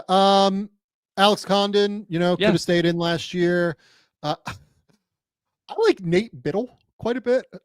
Maybe I'm like out of my mind. Yeah, sure. But, I kind of like Nate Biddle. JT Toppin, another name that I thought of, is like in this conversation, but probably a little bit lower. Flory Badunga, super creative, or not creative, super athletic, high motor, big at Kansas. Who else? Any other freshmen to watch? I guess like we should mention Mika Murinen. I'm not a Mika guy. I'm not certain he's going to be draft eligible yet. I want to know way more. We talked about that on a past episode. People can look at that. Not as good of a shooter as people think. Does not defend, does not pass. Really poor assist to turnover ratio. I don't totally get it with him, to be honest, even after Eurobasket. You took Acuff. That's good. Malik Thomas, I think he just kind of might get caught in the vortex of wings at Arkansas with guys that are ahead of him, probably in the, between Billy Richmond and Carter Knox, like guys that we took here, or you just mentioned. I feel like Hans Steinbach is the other guy that like maybe Sure. you see on some consensus that people are probably surprised we didn't take. You probably can speak on him a little better than me. Yeah, Steinbach. I did a video on Steinbach that'll come out before the season starts. Good rebounder, really smart. Don't know how he scores. Is kind of my question. At the NBA level, some people think he can shoot. I think there's some things to do, some things to work on with that. I mean, I'm trying to think. Oh, Caden Boozer. I actually think Caden's really good. I just like don't know what that guard rotation looks like with Duke yet. Caden is like a top 30 guy in my brain. I just want to see how it kind of sorts itself out before we like really go into the weeds on him. I've heard really good things about Shelton Henderson at Miami so far. The other guy though that like I really want to call out, you mentioned the guy outside of the top 40, right? This guy was like outside of the top 40 for all of his high school career until the end of it. And then eventually just like kept rising and rising and like moving up the list. Like he was going into his senior season, he was 227th on the 24/7 recruiting rankings list. And then after his senior season, he ended up in the top 30. I think Matt Abel has a real chance to be a one and done at NC State. Like a 6'5" combo guard with like really good frame, shoots the ever loving shit out of the ball, can really attack now, can get into that like mid-range area. Honestly, like I'm a little bit mad at myself for not taking Matt Abel here. I think Matt Abel is like, if I'm looking at guy that can be a one and done that people are not currently talking about, Matt Abel is probably my pick. Like I know that people are talking about Darion Williams at NC State. I've heard some other names at NC State, but yeah, like I've heard Paul McNeil a little bit here and there at NC State. I think Matt Abel is like ahead of those guys for sure. I love it. Yeah. If that's we talked about the top 40 guy. Matt Abel is my like outside of the top 25 guy, I guess. That if you made me like put my chips on one dude, it would probably be him. Yep. Okay. I think that's all we got, Bryce. Tell the people where they can find your work. Tell the people what's going on. At Motor City Hoops on Twitter, on Blue Sky. Got the Substack. It's fired up now with Pistons preseason game started. Obviously, the Game Theory Substack will be contributing over there. The Pistons Pulse podcast, if you need any Pistons content. Otherwise, Game Theory podcast right here with Sam Bassini. Go to The Athletic. Keep me employed over there. Game Theory Substack. GameTheorySamV.substack.com. We appreciate everybody that's come over and subscribed to that thing already. It is so kind of you guys to, continue to rock with us and continue to hang out with us and watch these videos that Bryce and I do. Ace Bailey on Tuesday, a couple of Darryn Petersons on Wednesday and Thursday for sure. We'll see with the schedule beyond that. I have like a bunch of stuff banked already. So we'll see what's going on. I think we promised you guys like a couple videos a week and we're like blowing past that already just because that's kind of how Bryce and I operate on these things. So we're so appreciative of everybody that's come and hung out with us over there. Hit the subscribe button. It's like $6 a month. You will get all sorts of great videos breaking down prospects in depth. 3 over on AJ Dybantsa, 2 videos on Mikel Brown, a couple Dash Daniels videos, 1 on Karim Lopez, 1 on Cooper Flagg, 1 on who did I do? Shaden Sharp is over there as well. So go subscribe. Please go subscribe to the Substack. It's the absolute best way you can go support the Game Theory podcast. Bryce and I'll be back on Thursday. We're either going to do, I think we might have like bold predictions scheduled for Thursday if memory serves. So like our bold, like, one of mine that I said I will do, and if Bryce steals it for me again, I will be so upset, is that the Raptors end up just being a straight like top 6 team in the East, right? So things that like we're predicting that are not currently, things that people think will happen kind of thing. So that's our current plan. We appreciate you guys immensely for coming to hang out. Until next time, we'll talk soon. Bye.